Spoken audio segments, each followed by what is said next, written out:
Wah, ada Bu Tresya. Selamat pagi semuanya. Selamat pagi semua. Thank you sudah menyempatkan di hari yang indah ini ya, bertemu pagi-pagi. Nah, Bu Tresya kayaknya pagi-pagi sudah sibuk ya, Bu ya? Iya dong, di depan saya anak saya lagi psikotes ini, Bu. Oh, wow, multitasking luar biasa.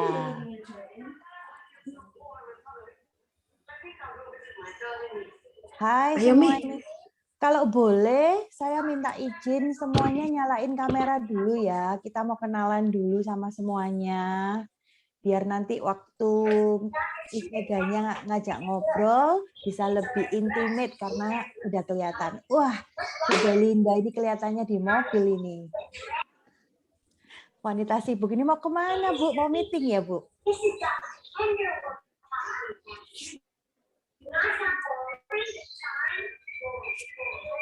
Oke, buat yang mungkin akunnya pakai akunnya anaknya, kalau boleh di rename bentar ya, supaya kita nggak salah menyebutkan nama.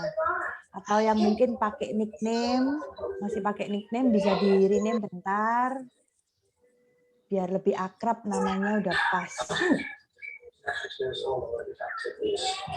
Yuk teman-teman yang belum nyalain kamera, saya minta dibantu kita nyalain bentar. Buat kenalan, buat foto dulu.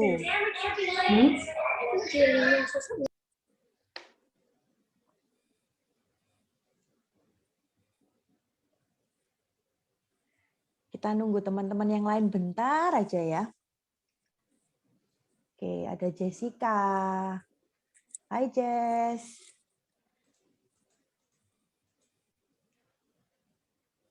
Jessica kelihatannya sambil kerja ya, Jess? Iya. Oh, ada Miss Francisca Lukito. Hai Miss Francisca Lukito. Hai. Duh, sudah segar ceria pagi ini ya.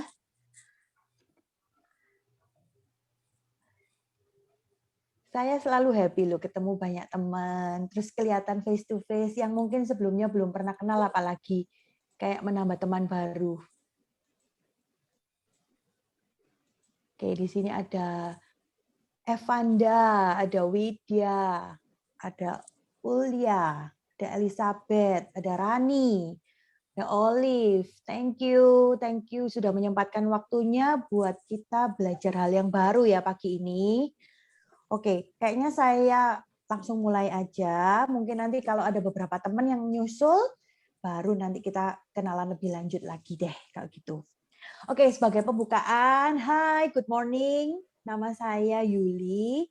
Saya hari ini selaku host yang akan membantu Miss Mega dalam menyampaikan materi yang seru banget. Hari ini kita bakalan ngomongin tentang from toxic to fantastic. Pastinya sering ya kalau kita itu sehari-hari itu ada di lingkungan yang kurang kondusif, dalam arti yang membuat kita nggak nyaman, yang bikin kita kadang sering bete. Yes, kadang banyak kali kita perlu mengkoreksi diri kita. Banyak kali kita perlu refleksi apakah sebenarnya diri kita yang membuat diri kita sendiri itu nggak nyaman, berperang dengan diri kita kah?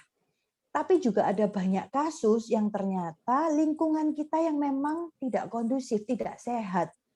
Lingkungannya banyak memberikan pengaruh buruk juga. Nah, hari ini kita bakalan ngobrol-ngobrol sama Miss Mega Onggo ini. Nah, Miss Mega Onggo ini adalah seorang psikolog yang memang fokusnya di area mental health. Nah, tapi sebelum kita ngobrol sama Miss Mega, saya mau kenalan dulu nih sama semuanya. Boleh nggak kalau teman-teman sambil nyalain kamera, at least masing-masing nanti waktu saya sebutkan namanya, tolong kalau bisa sebut nama. Nama ini boleh kayak nickname-nya. Jadi mestinya kalau nama saya sendiri kan resminya Yuliana. Tapi kalau sekarang di zaman sekarang kalau nyebutin Yuliana nggak ada yang kenal sama saya. Jadi nyebutnya selalu Yuli. Nah, ini teman-teman juga bisa ngomongnya, halo nama saya misalnya Yuliana, biasanya akrab dipanggil siapa gitu. Setelah itu saya minta disebutin satu aja hobi yang sekarang lagi asik-asiknya dilakukan. Apalagi kalau hobinya setelah pandemi ini biasanya skill-skill yang sebelumnya belum terkuak menjadi keluar semua. Wanita-wanita bercocok tanam, siapa di sini? Atau mungkin ada wanita-wanita yang apa ya, selain bercocok tanam, ada yang suka jahit tiba-tiba. Ada yang ternyata suka gambar-gambar, biasanya paint by color itu, ayo ngaku, pasti banyak. Ada banyak yang lain. Nah, ini saya ingin tahu kenapa? Karena siapa tahu dari webinar ini kita ketemu orang baru, ketemu teman-teman yang punya hal-hal yang sama yang sering dilakukan. Barangkali bisa sharing-sharing nanti ke depannya. Oke, nggak berlama-lama lagi ya. Saya akan mulai dari Debbie. Silakan, Deb. Halo, nama saya Deborah, biasanya dipanggil Debbie. Terus hobi saya baru nemu satu hobi baru, yaitu bercocok tanam. Nah,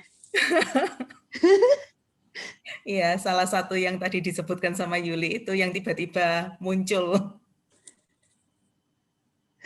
oke, thank you Debbie. Lanjut ke sebelahnya dari layar saya ada Tresya. Silakan Tresya. Halo, nama saya Trisha. Hobinya di dapur. Hobinya di dapur. Oke.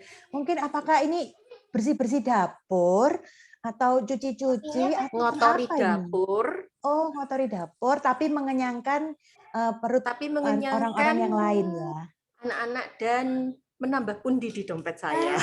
Oh, bisnisnya berhubungan dengan dapur. Bagus sekali itu. Thank you, Tresya. Coba ini di next screen ada Francisca Lukito. Silakan. Iya, hai, nama saya panggil Siska aja ya, biar nggak panjang-panjang. Ya. Saya Siska, kira-kira ini hobinya kayak sama Cedubi ya, bercocok tanam. Tapi mungkin masih baru awal-awal, jadi belum pro. Jangan-jangan ini cuma humble, masih awal-awal, tapi ternyata satu taman sudah berisi semua hidroponiknya ini. Oke. Thank you, Siska. Thank you. Oke, next-nya ada Lydia Ciputra. Silakan, Lid. Halo, nama saya Lydia. Hobinya apa ya? Kayaknya kok nggak ada hobi saya. Loh, barangkali ngurus anak itu juga hobi loh. Oh iya, kerjaannya sih emang selain WFH juga kerja di rumah dan ngurusin anak sih emang. Good. Ibu rumah tangga yang baik itu namanya, Lid. Thank you. Ya, thank you, Lid. Oke, next-nya saya mau kenalan sama Olivia Evan. Belum dinyalain lift mic-nya. Nah, Pagi nggak apa-apa. semuanya, maaf, nama saya Olivia, hobinya apa ya?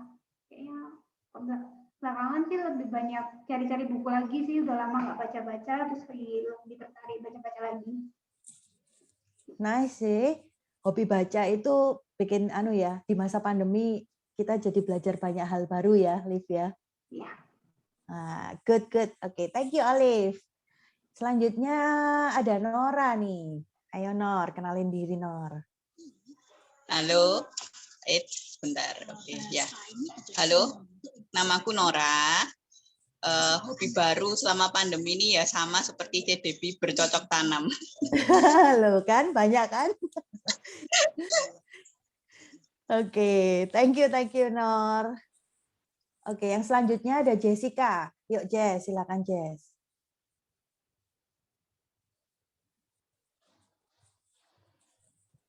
Halo, nama aku Jessica. Hobiku nyanyi. Lagi suka nyanyi sekarang. Asik. Ini hobi lama atau hobi baru? Hobi lama, tapi baru-baru ini kayak sering nyanyi gitu. Baru sering-sering nyanyi. Asik. Kalau nyanyi biasanya di mana, Jess? Di kamar. Di kamar ya? Iya. Oke.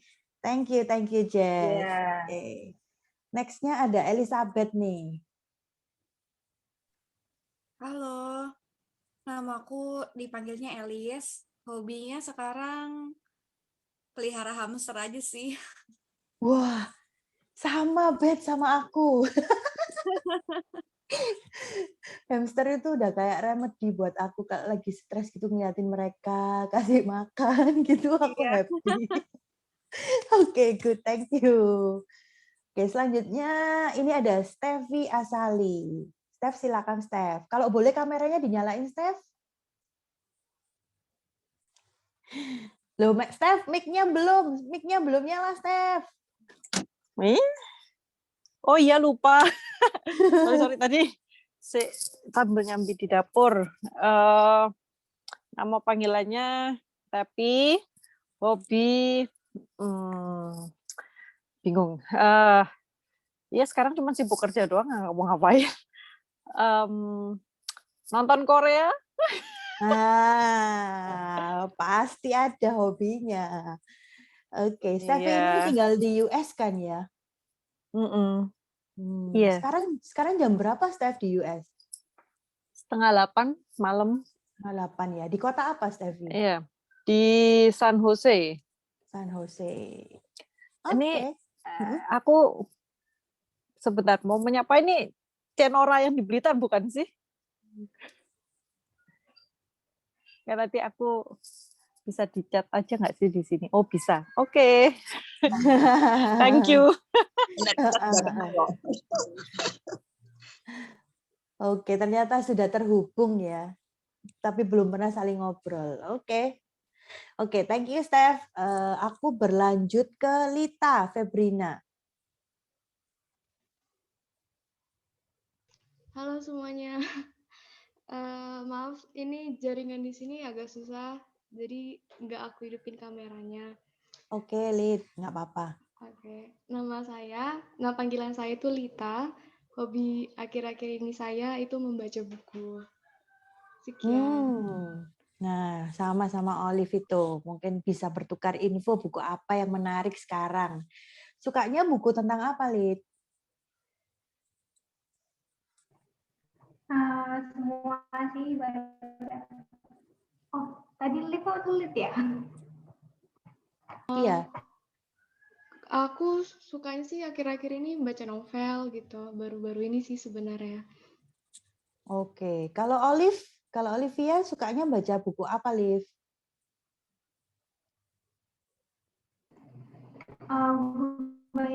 Baca ini sih self help kayak gitu.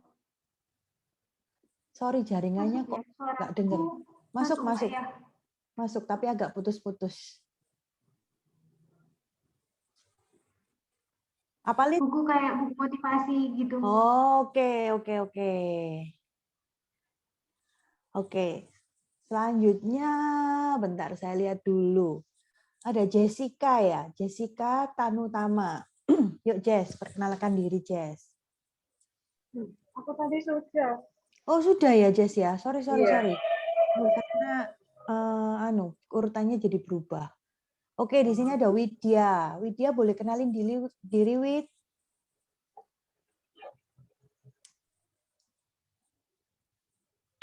Oh mungkin Widyanya lagi away nih. Oke, saya lanjut dulu ke Rani. Yuk Ran, kenalin diri.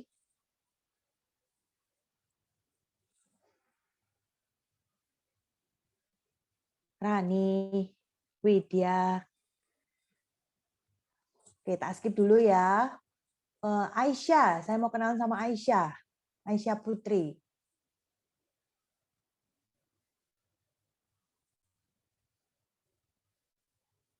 Wah, kayaknya belum di depan laptopnya ini. Aurelia mungkin, Aurelia Audin.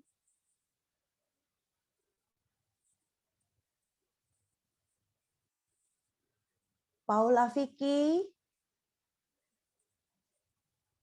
Ada yang available kah buat berkenalan dulu? Halo ya. Vicky, Oke, hai Vic. Ya, halo. Hobi saya Vicky, bekerja, hobi baru setelah pandemi ya. Ya suka liatin itu sih media sosial, scrolling story-storynya orang-orang gitu. Oke. Aktif ya di sosmed ya, Fik ya? Ya kalau lihat-liatin itu gitu kadang ada ide kayak bikin apa story tentang apa gitu. Senang aja sih kalau banyak yang lihat gitu. Ya. Good, Fik. Zaman sekarang kita nggak bisa lepas dari sosmed sih ya.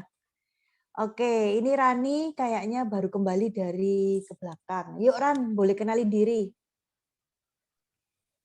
Halo, C. Hai Ran. Kenalin namanya, aku Rani. Hobi baru tuh lagi senang belajar bahasa asing, C. Wah, sudah belajar bahasa asing apa Ran? Sekarang lagi fokus ke bahasa Inggris sih. Fokus ke bahasa Inggris, oke. Ada bahasa lain yang Rani udah kuasai belum? Belum sih, C. Ya, progresnya tuh kayak sedikit-sedikit gitu loh. Jadi sekarang itu mau fokusin ke satu bahasa dulu, baru nanti bahasa yang lain-lain sih. Oke, good. Semoga sukses ya belajarnya. Makasih, C. Oke, next-nya boleh minta kenalan sama Belinda nih.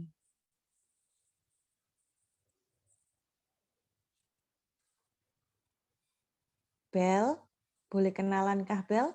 Atau lagi sibuk ya Bel ya? Oke, aku next dulu ya. Buat Kartika Ayuning. Kenalin diri dulu yuk. Kartika atau Fiona Dominic. Oh, Fiona Dominic ini kayaknya mamanya Fiona, namanya Filia ini. Filia atau Kartika? Oke, belum available ya. Kita lanjutkan dulu. Oke, setelah kenalan sama teman-teman di sini, boleh nggak kita foto bersama ya teman-teman ya? Bentar aja, mumpung masih fresh, masih pagi, senyumnya masih lebar. Yuk nyalain kamera dulu sebentar. Nanti boleh dibantu admin ya yang bantu fotoin. Ya udah nyala semua kah? Oke, saya lihat semuanya udah mulai nyala. Oke. Yuk, udah siap ya? Coba saya hitung ya. Admin sudah siap, admin? Oke. 1, 2, 3. Sekali lagi ya. 1, 2. Nah, gitu. Maskernya dilepas dulu itu, Bel. Bener. Sayang nanti nggak kelihatan wajahnya. Yuk, posenya yang termanis, angle terbaiknya dikeluarkan semua. 1, 2, 3. Yeah, thank you everyone. Admin aman fotonya?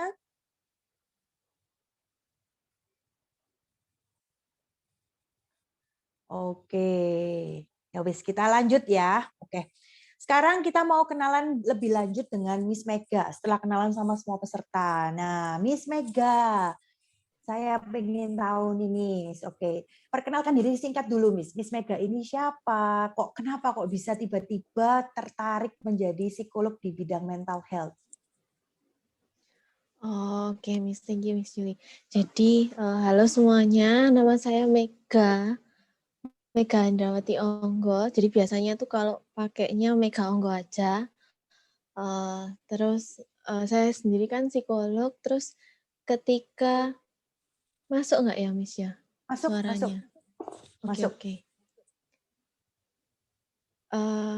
Ketika belajar itu menyadari kalau di sosial media itu kadang kurang mental health awareness-nya tuh masih kurang gitu loh, Miss. Jadi yang buat saya sendiri kepengin untuk membagikan informasi tentang mental health yang dengan informasi yang akurat kayak gitu. Jadi nggak sembarangan orang-orang dari website-website aja, tapi saya benar-benar ingin membagikan ke semua orang yang kan sekarang tambah banyak orang yang fokusnya ke media sosial. Jadi kepinginnya ketika mereka dapat informasi itu informasi yang benar. Jadi nggak cuma dari website atau cuma pemikiran orang aja kayak gitu.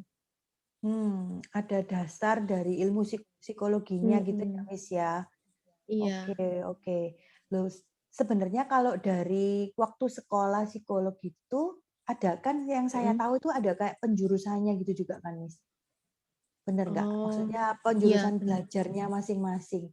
Apa yang mendorong Miss Mega pilihnya di area mental health? Soalnya kalau beberapa teman saya itu ada banyak yang milih lebih ke HRD karena mungkin lebih kayak oke mikirnya kayak berprospek karena di hire sama mungkin big company kayak dengan mungkin pendapatan lebih gede kayak.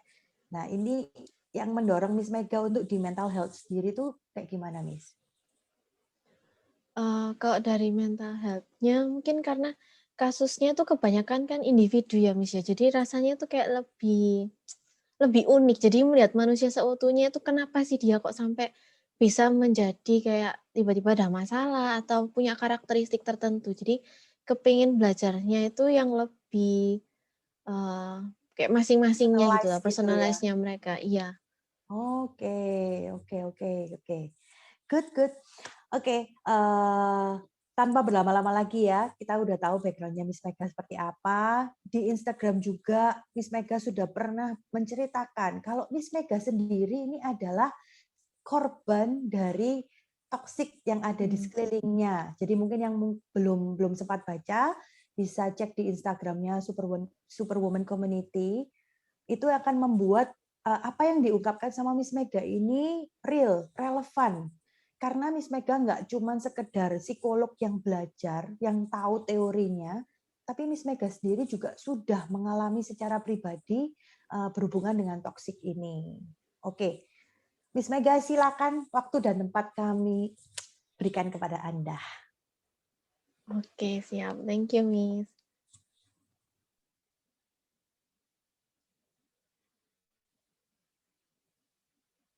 Nah, oke. Jadi hari ini itu saya akan membahas tentang toxic relationship dan mental health. Jadi apa sih Kak hubungannya dari toxic relationship ini sampai bisa mempengaruhi ke mental health itu seperti apa? Nah, next dulu. Nah, ini jadi pembahasannya hari ini itu utamanya ada 5 hal. Jadi pertama, apa sih toxic relationship itu? Apa saja tanda-tandanya? Terus apa yang menyebabkan? Terus juga ada tipe-tipenya toxic itu. Terus yang selanjutnya, apa yang bisa dilakukan ketika kita tuh menghadapi secara langsung atau ketika kita nih cuma menjadi kayak penontonnya atau mungkin yang melihat toxic relationship itu. Oke, sekarang next. Nah, sebelum masuk ke untuk mengenal lebih lanjut tentang toxic relationship, kita harus kayak lebih mendalami dulu. Kenapa sih relationship itu apa? Relationship itu suatu kebutuhan untuk setiap manusia. Jadi ketika kita berhubungan sebagai makhluk sosial, memang kita perlu satu sama lain. Dengan adanya kayak teman-teman itu atau keluarga atau dari teman kerja itu bisa meningkatkan kepuasan dan kebahagiaan hidup seseorang. Nah, tapi apakah suatu hubungan itu akan berjalan baik-baik saja? Pasti juga ada masalah, ada hal yang membuat hubungan itu sudah tidak memenuhi yang seharusnya. Jadi bukan menjadi suatu yang membuat bahagia, tapi malah membuat seorang tuh kayak sedih, kayak emosinya campur aduk. Nah, atau bahkan kayak mengganggu secara emosionalnya mereka. Nah, sebelum mengetahui lebih lanjut, ini saya ingin tanya ke teman-teman semua. Jadi mungkin bisa menjawab di Mentimeternya. Itu saya ingin tahu apa pandangannya teman-teman tentang toxic relationship atau mungkin teman-teman di sini ada mungkin pernah mengalami atau seperti apa. Jadi next dulu. Nah ini. Jadi teman-teman bisa buka di linknya ini. Buka di linknya ini, terus dimasukkan voting code-nya. Saya share informasinya juga lewat chat. Ya, boleh. Bit.ly-nya itu ya, mungkin ya, Miss ya. Iya. Nah, ini bisa diklik dari Bit.ly-nya, nanti bisa nyambung ke Mentimeter, di mana teman-teman mungkin akan diajak sama Miss Mega buat ngisi sesuatu. Nah, saya udah nyambung ini, Miss.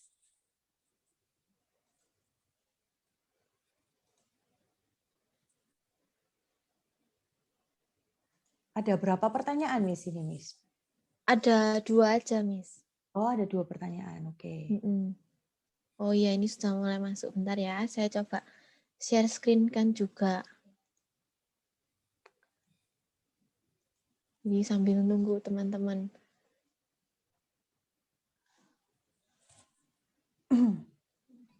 Oh, Kita Pertanyaannya nunggu cuma 2 sampai satu aja ya. Yang satunya ada lagi katanya 2. please wait for the presenter to show the next slide. Oh, oke As the oke. slide Kalau not gitu. change, jadi nggak bisa. Oke oke, thank you. Jadi Ya. kita tunggu dulu ya. Ini jumlahnya mungkin sampai setengahnya di sini. Oh, berarti memang harus dikontrol sama Miss Mega ini ya untuk next-nya ya. Betul. Iya. Untuk second question-nya. Oke, iya saya dari tadi juga tekan refresh. Kok belum bisa? Oke, kita tunggu teman-teman.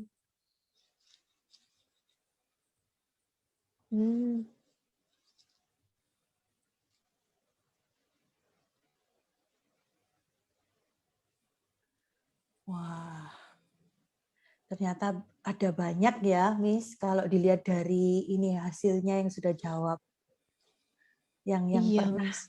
yang pernah itu banyak, yang tidak cuma ada 1, yang tidak yakin ada 3. Oh, keren juga ya ini. Saya nggak pernah tahu loh, Miss, ada ini Mentimeter gini. Nah, itu ada yang nambah lagi.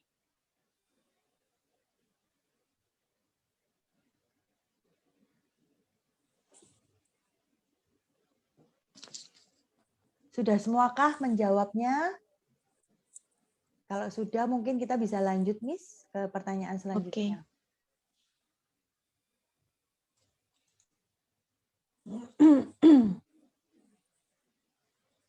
Nah. Bisa lanjut, Miss? Bisa. Sudah lanjut ini.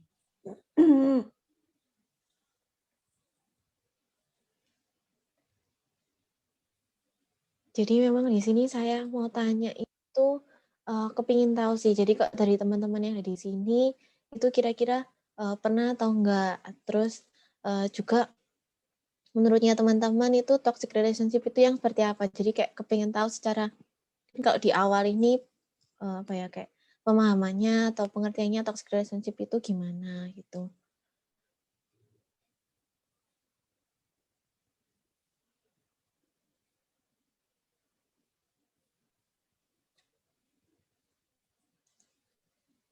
Oke, saya udah submit.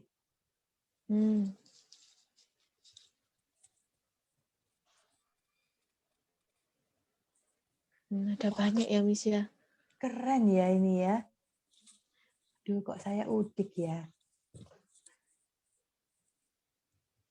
Wah, posesif, tidak didukung, tidak saling membangun, merasa negatif, merasa menjatuhkan, pergaulan yang tidak sehat, tidak nyamanan, membuat tidak bisa maju, menyakiti dua pihak, obsessed, manipulatif, pelecehan. Oke. Oh, pasti bertambah lagi.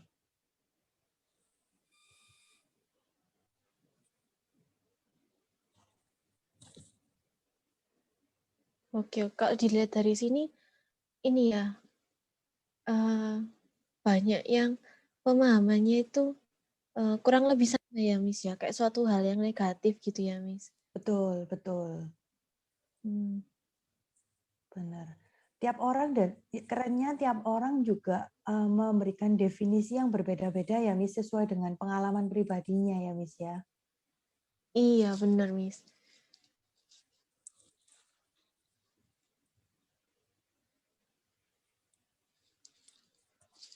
Oke, kita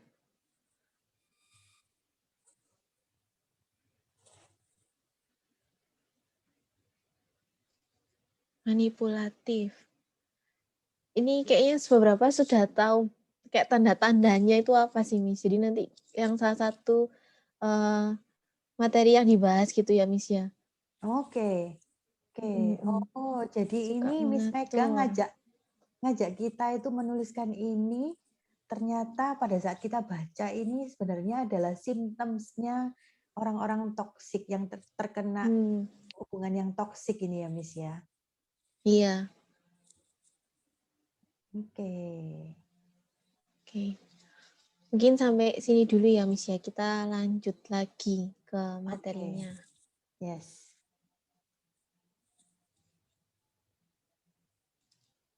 Nah.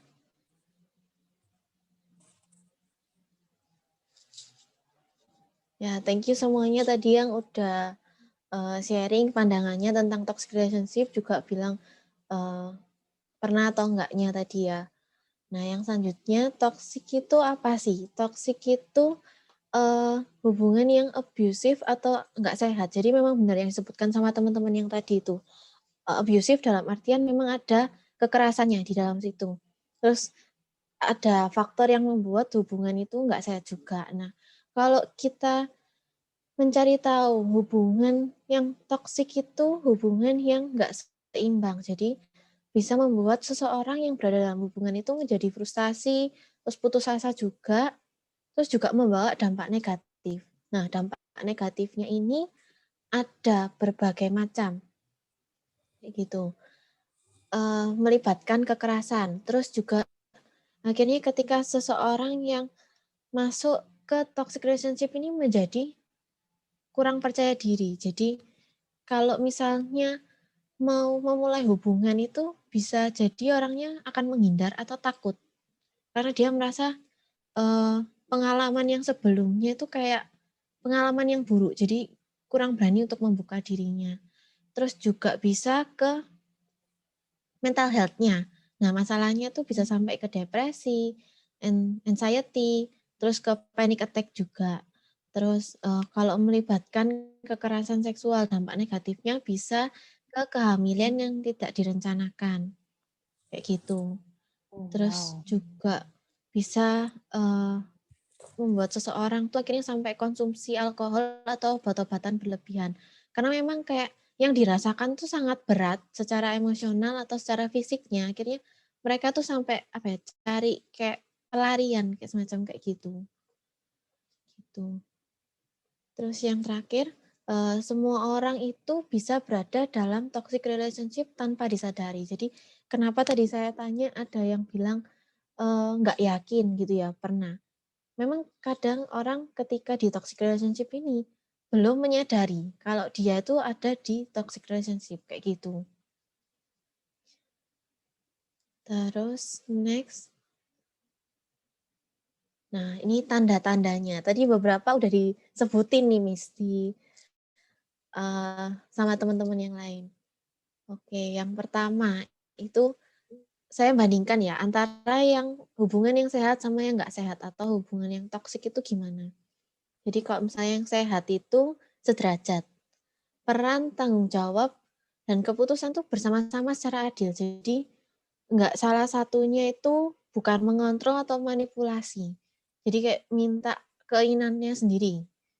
Minta ya aku maunya A ya A, kamu ya harus nuruti kayak gitu. Kok toksik itu kayak memaksakan kehendaknya.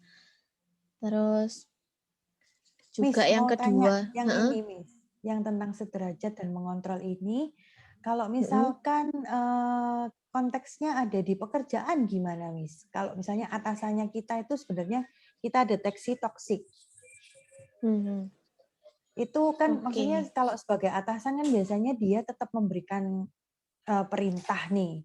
Yang gimana cara membedakan atasan yang toksik atau enggak gitu ya, Miss?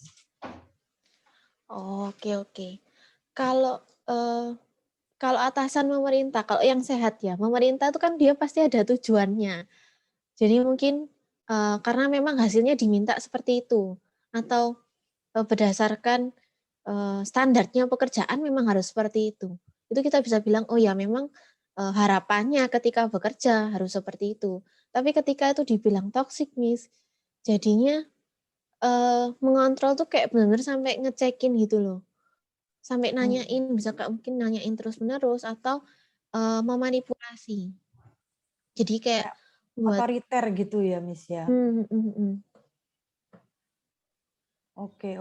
Jadi maksudnya kayak ini cuma sekedar contoh. Soalnya kan kalau kita ini ada di lingkungan pekerjaan, menurut saya itu banyak dari teman-teman yang di sekeliling saya ya kebetulan, itu mereka bingung.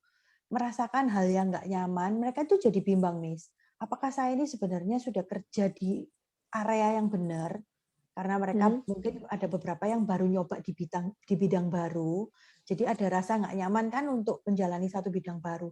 Apakah ini bidangnya yang saya itu kerasa nggak nyaman, ataukah memang bosnya ini yang kayak cari-cari masalah, selalu kayak ngecekin dan ngejar terus, atau saya sendiri yang bermasalah kayak gitu loh, Miss. Jadi maksudnya saya pengen stated ini dulu biar teman-teman tahu, oh kalau yang di taraf ini itu berarti memang saya yang harus berubah. Oh di taraf ini memang bos saya yang berarti cari-cari, yang ngejar tanpa alasan misalnya ininya. Oke, oke. Jelasin dikit, Miss. Kalau misal merasa kayak nggak nyaman gitu ya, Miss ya. Yang pertama kayak nggak nyaman sama pekerjaannya. Mungkin kalau baru masuk ke dunia kerja tuh kan anggapannya masih cari-cari tahu gitu loh, Miss. Harusnya seperti apa. Jadi mungkin bisa mencari tahu kayak standar pekerjaannya itu gimana. Ketika kita tahu yang diharapkan ke kita itu misal harus selesai sehari itu 5 kayak gitu. Ya kita berusaha untuk memenuhi itu. Tapi kalau misal bosnya tuh sampai minta, oh kamu tuh harus 7. Kalau nggak 7 tuh berarti kamu tuh nggak kompeten kayak gitu. Padahal kan dari standarnya sendiri tuh harusnya 5 kayak gitu, Miss.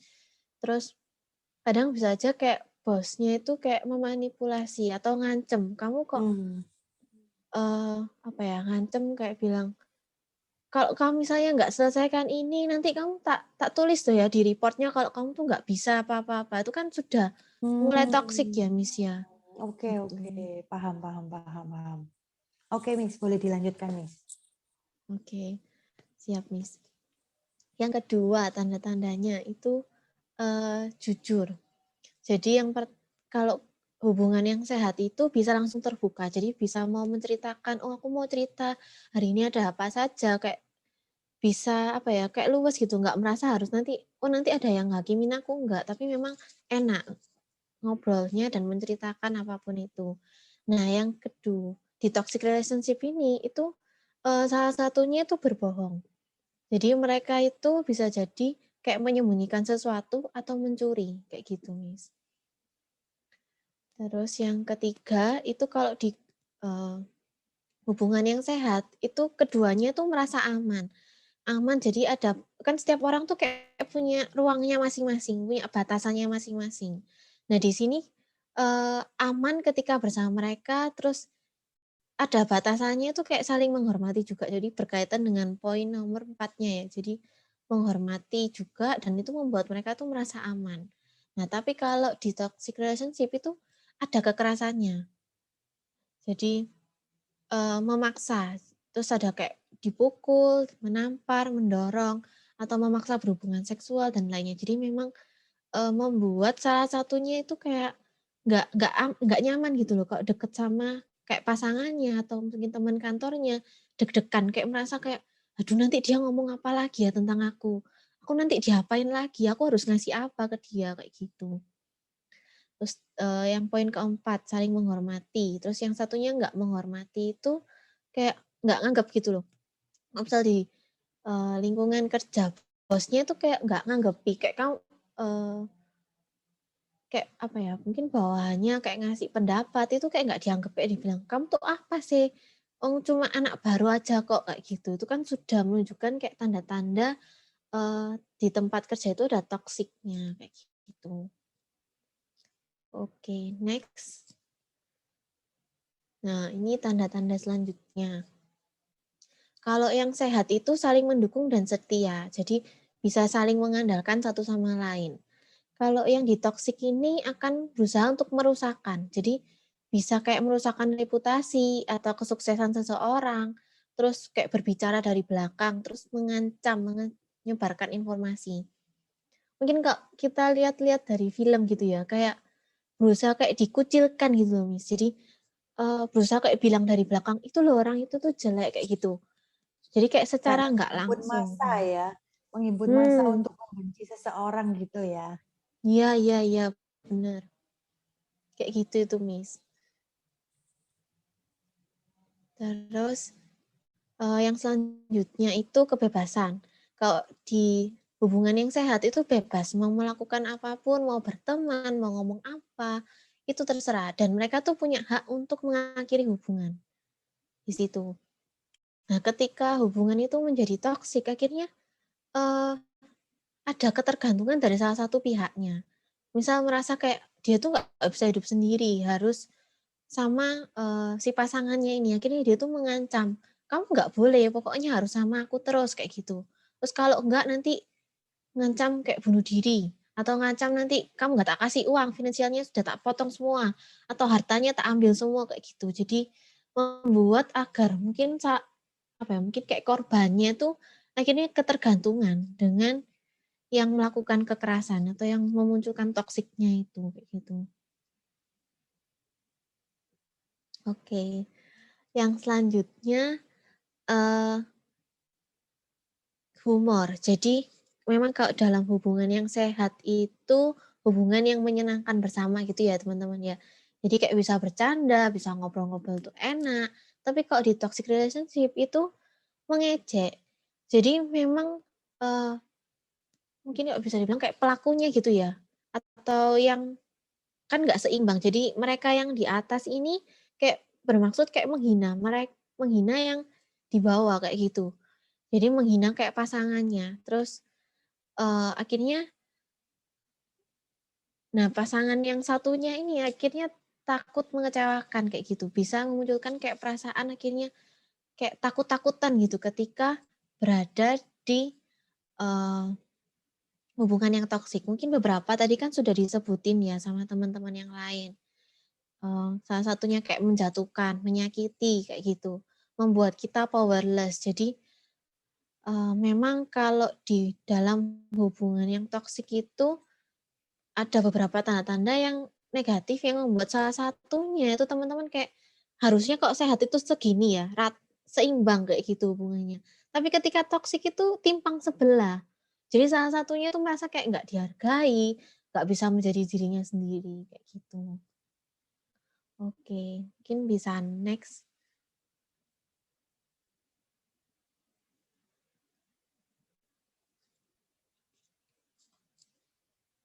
Next slide. Oke, thank you. Nah, ini penyebab toxic relationship-nya kok bisa sih sampai kita tuh kadang tuh ada orang bilang kok bisa sih relationship sampai nggak sehat itu gimana ceritanya? Harusnya kan kayak semua orang tuh aman-aman, biasa-biasa aja kayak gitu. Nah, coba ada 3 hal nih yang menyebabkan sampai seseorang itu berada atau membuat toxic relationship itu sendiri. Jadi yang pertama, karakteristik masing-masing orangnya. Misalnya memang dari awal orangnya itu punya kurang kontrol gitu ya, kurang kontrol diri dan tingkat agresinya tinggi. Jadi memang kayak orang bilang tuh kayak ringan tangan gitu atau ringan mulutnya. Jadi memang gampang mukul, gampang ngejek gitu ya teman-teman ya. Terus yang kedua itu dari yang karakteristiknya ini lagi. Jadi kayak merasa cemas kalau nggak diterima. Jadi mereka ini kayak merasa takut kayak ditinggalkan kayak gitu. Merasa bahasa lainnya berarti insecure gitu ya Miss ya ini ya kayaknya. Oh iya benar-benar Miss. Jadi kayak mereka ini kalau rasanya kalau nggak ada sama pasangannya ini kayak aku ini bukan apa-apa kayak gitu. Jadi kayak menggantungkan ke pasangan gitu loh Miss, takut ditinggalkan sendiri kayak gitu. Itu. Terus bisa jadi itu jangan-jangan yang pelakunya. Jadi kayak merasa kayak dia tuh takut ditinggalkan, takut sendirian, akhirnya malah dia tuh yang kayak memunculkan kayak toksiknya gitu Miss. Jadi kayak diancam gitu loh Miss, kayak kalau kamu nggak sama aku nanti apa gitu. Oke. Terus sama orang yang iya. Sorry, saya medot sampai Miss Meganya. Oh, nggak apa-apa, Miss. Terus yang ketiga tuh orang yang fokus pada diri sendiri. Jadi kok kita bisa bilang selfish. Maunya sendiri. Apa-apa. Mungkin kalau bisa dibilang orang yang selfish itu kalau dalam hubungan yang lebih serius gitu mungkin mereka masih belum siap. Jadi akhirnya membuat toksiknya itu keluar ketika dalam hubungan seperti itu. Terus yang kedua itu penyebabnya dari lingkungan, Miss. Nah, ini seru ini. Karena serunya itu apa ya? Kita tuh kadang masih merasakannya, Miss, budaya kita. Kan masih budaya kayak patriarki. Jadi yang kalau cowok itu yang pertama, jadi kayak lebih di atas. Misal kalau istri harus nurut sama suaminya kayak gitu. Jadi kan mau nggak mau mungkin ada akhirnya ada suami tuh memanfaatkan kayak kekuasaannya gitu, Miss, yang menyebabkan toksiknya di hubungan kayak gitu. Terus yang kedua, misalnya orang yang punya pengalaman dengan keluarga atau orang sekitarnya. Jadi mereka ini merasa nggak apa-apa. Maksudnya kalau dari kecil itu sudah kayak melihat, oh papaku tuh pernah mukul mamaku loh, pernah nampar, pernah ngelak-ngelak. No, berarti kalau aku sudah besar, ya nggak apa-apa dong, kayak gitu. Kayak normal lah kalau suami istri itu sampai cekcok, sampai menghina-hina kayak gitu, itu nggak apa-apa. Itu memang apa ya, karena kalau misal dari kecil kita melihat atau kayak sering dengarkan seperti itu, akhirnya terbawa merasa, oh ini nggak apa-apa ya, oh ini normal loh dalam sebuah keluarga itu untuk kayak ngilokno satu sama lain, kayak menghina gitu ya, Miss, ya gitu. Terus yang terakhir itu situasi. Jadi kalau di situasi ini mungkin teman-teman bisa tahu kalau orang kalau dipengaruhi dalam kondisi stres, kayak nggak bisa kontrol, kayak langsung marah-marah kayak gitu, itu kan bisa sampai membuat hubungannya itu sampai toksik. Terus kalau misal dalam pengaruh obat-obatan atau alkohol kayak gitu. Terus selanjutnya ini membahas tentang kenapa seseorang itu akhirnya tetap bertahan. Nah, karena kalau teman-teman kalau apa ya, kayak menjadi kayak saksi matanya gitu. Kayak jengkel kan, kok bisa sih mereka tuh masih tetap aja bertahan. Kenapa? Apa yang membuat mereka bertahan? Karena memang lepas dari toxic relationship itu nggak gampang. Prosesnya itu panjang kayak gitu teman-teman. Nah penyebabnya mungkin cari tahu lagi ya. Yang pertama itu learn helplessness. Jadi orangnya itu akhirnya karena terlalu lama berada di toxic relationship, akhirnya mereka kayak sulit mencari bantuan. Terus kayak merasa, duh aku wes nggak bisa. Ya wes kayak gini. Apapun yang tak lakukan, aku nggak bisa keluar dari sini kayak gitu. Jadi sudah kayak mungkin pesimis dengan hubungannya. Akhirnya ya salah satu pilihannya ya berada di toxic relationship-nya itu kayak gitu. Terus yang kedua itu budaya, Miss. Jadi kalau kita bilang toxic ini mungkin kalau semua teman-teman mengira oh korbannya itu biasanya perempuan. Ya memang kebanyakan yang diekspos dari media-media itu perempuan. Tapi laki-laki itu juga bisa. Dan memang dari segi budaya itu kayak ada kayak harapan tertentu gitu loh. Kalau ketika orang-orang dalam hubungan itu ya harusnya kalau kamu sudah kayak menikah, harusnya bisa dong mempertahankan hubungan. Harusnya nggak harus sampai toksik, tapi bisa kayak dibicarakan terlebih dulu kayak gitu. Jadi membuat perempuan dan laki-laki ini akhirnya kayak sulit untuk ngobrolkan atau membicarakan ke orang lain kayak gitu. Jadi apa ya, Kak, misal laki-laki itu dikiranya harusnya bisa. Laki-laki itu kan punya kontrol. Kok sampai bisa-bisanya kayak kayak ditindas gitu ya, teman-teman ya, sama perempuan. Akhirnya kan yang jadi laki-laki ini kayak takut, kayak nanti orang nilai aku apa, kayak gitu. Padahal kan memang toxic relationship ini bisa terjadi pada semua orang, tapi karena ada penilaian-penilaian dari orang-orang sekitar, memang budayanya kayak gitu, akhirnya membuat seseorang itu ya wes lah, tetap ada di sini aja kayak gitu. Mungkin ini kata lainnya kayak stereotype gitu ya, Miss ya. Oh, benar Miss, stereotipnya. Stereotipnya orang Asia kan pasti agak ada berbeda juga sama stereotipnya orang Western mungkin. Kayak di sini Asia itu yaitu cowok harus strive-nya tinggi, harus mandiri, harus bisa jaga keluarga mapan, harus posisi Benar, ekonominya Miss. lebih tinggi dari cewek kayak gitu ya, Miss ya. Benar. Kalau begitu enggak, dia langsung insecure-nya keluar semua, langsung bisa menjadi toksik juga gitu ya, Miss ya. Iya, benar, Miss. Jadi kayak akhirnya takut kan mereka buat kayak sekedar membicarakan ke teman aja itu suatu hal yang susah buat mereka.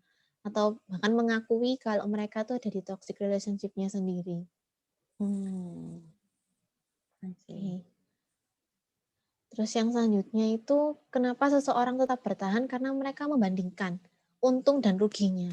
Jadi kalau contoh yang paling gampang tuh di pernikahan.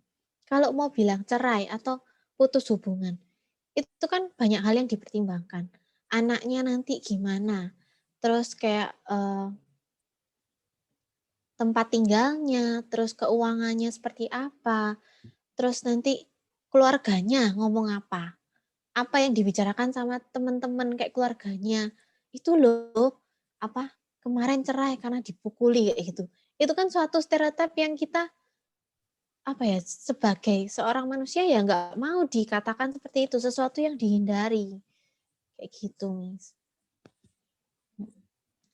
Terus kadang yang buat toksik juga itu adalah berharap ada perubahan. Jadi akhirnya, enggak lah, nanti dia itu akan berubah. Nanti enggak akan kayak gini kok. Kalau aku baik sama dia, kalau tak turutin nanti, tak ikuti kemauannya apa, nanti dia akan berubah.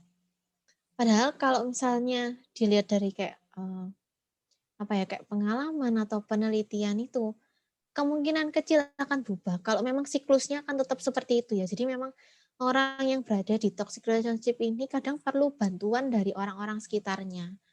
Kayak gitu.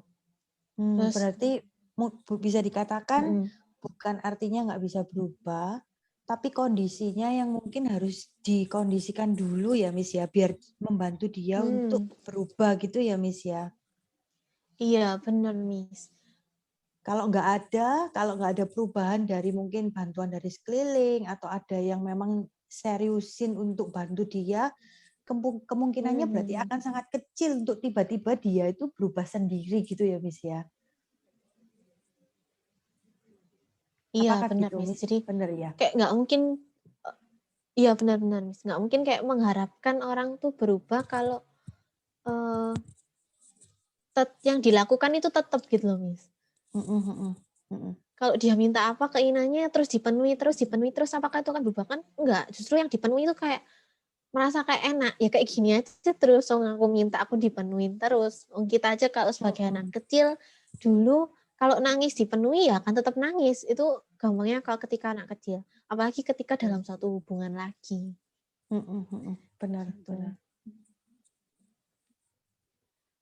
Terus lanjutnya kalau merasa takut dan malu, terus menganggap kekerasan sebagai hal yang biasa. Jadi sudah terbiasa kayak melihat atau berada dalam kekerasannya itu sendiri. Akhirnya ya merasa kayak normal lah ya, teman-teman gitu ya. Jadi merasa normal kalau dalam hubungannya itu ada kekerasannya. Itu sekarang next.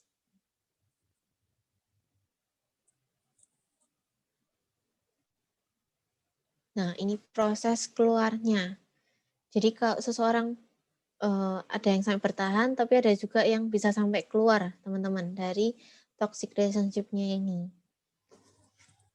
Jadi yang pertama itu dalam kondisi mereka yang masih belum sadar. Jadi belum merasa kalau hubungan toksiknya ini harus diubah. Jadi masih oke lah, ngikutin flow-nya gitu. Masih dalam toxic relationship-nya itu. Terus yang selanjutnya di contemplation. Contemplation ini ketika mulai menyadari. Jadi mungkin ada teman-teman yang di sini ketika tadi melihat tanda-tandanya, terus melihat kayak mencari tahu, orang yang mencari tahu di internet, oh toksik itu seperti apa? Oh mereka sadar, ini loh toksik.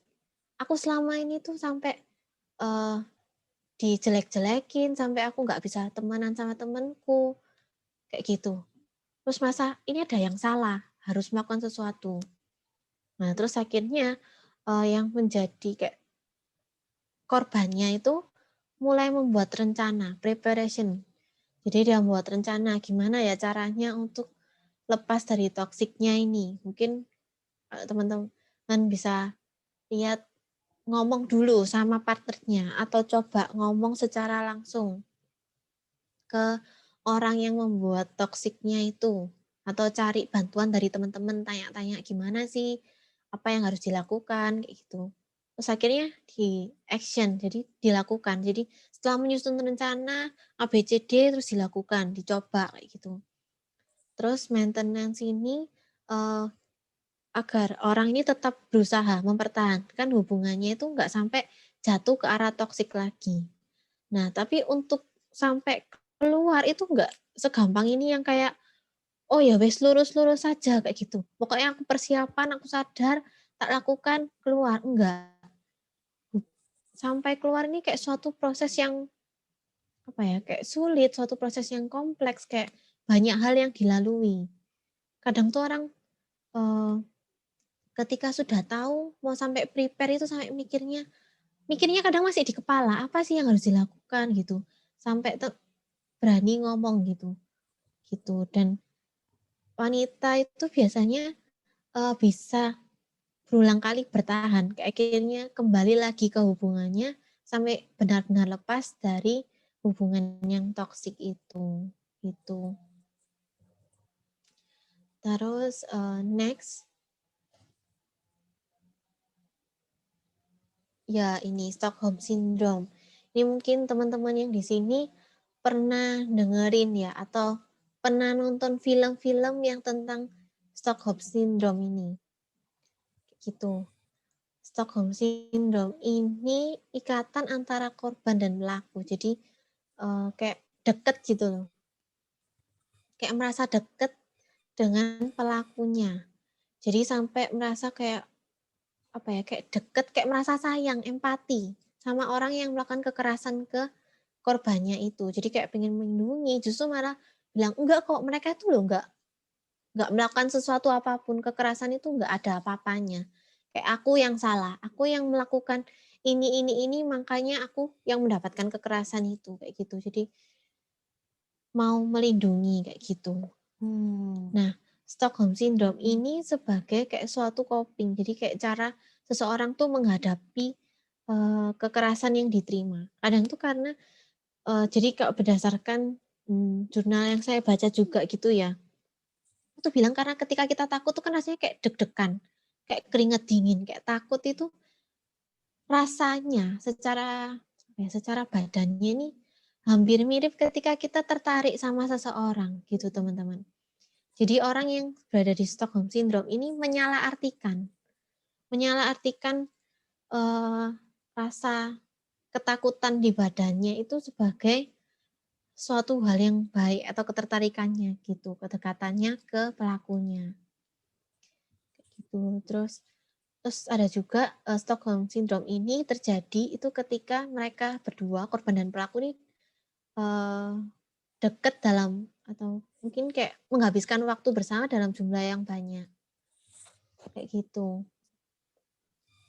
Terus juga kadang pelakunya itu kayak bilang gini, untung kamu tuh nggak tak bunuh, kayak gitu.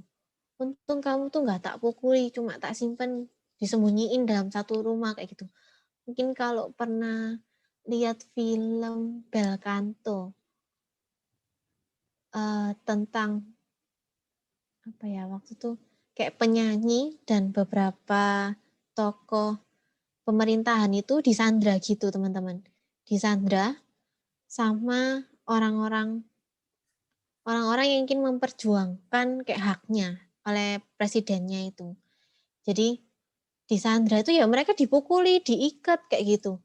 Tapi pada akhirnya mereka itu kayak menjadi dekat. Jadi ketika penyelamatnya datang, mereka tuh berusaha kayak saling melindungi antara pelakunya sama korbannya itu, kayak gitu. Jadi saking merasa dekatnya gitu ya teman-teman. Interesting ya ini ya.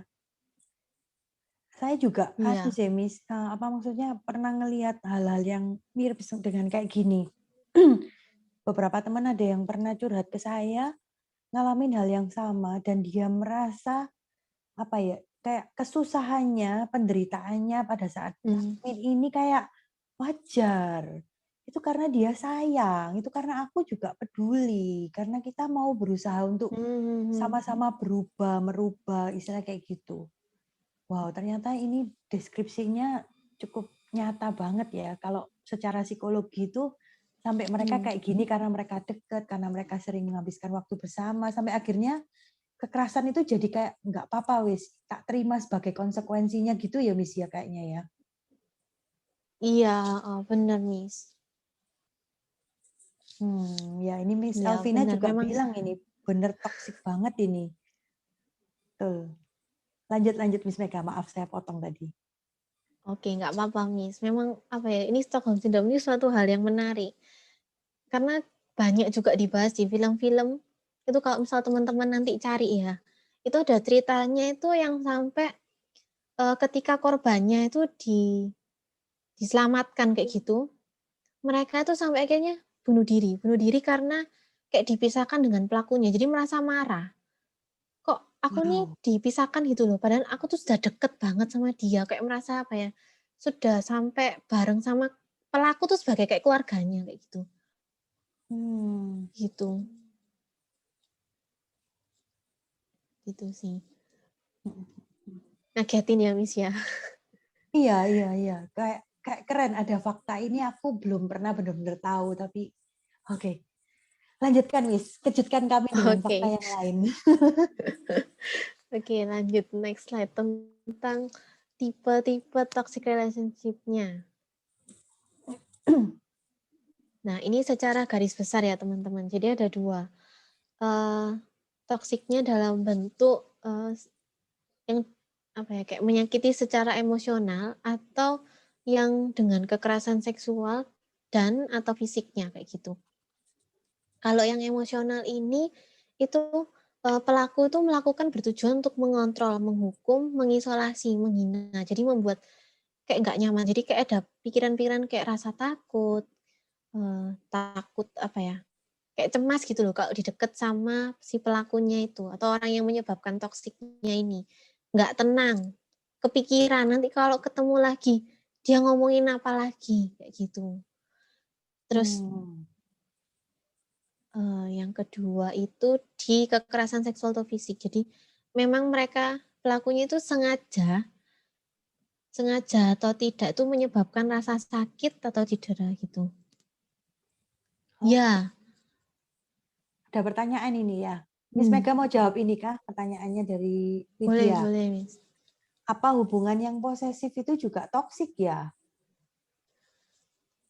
Iya, karena posesif itu kalau kita lihat tanda-tandanya tadi ya, posesif itu kan mengontrol, memanipulasi, terus kayak orang yang posesif itu akhirnya menjauhkan korban itu dari teman-temannya.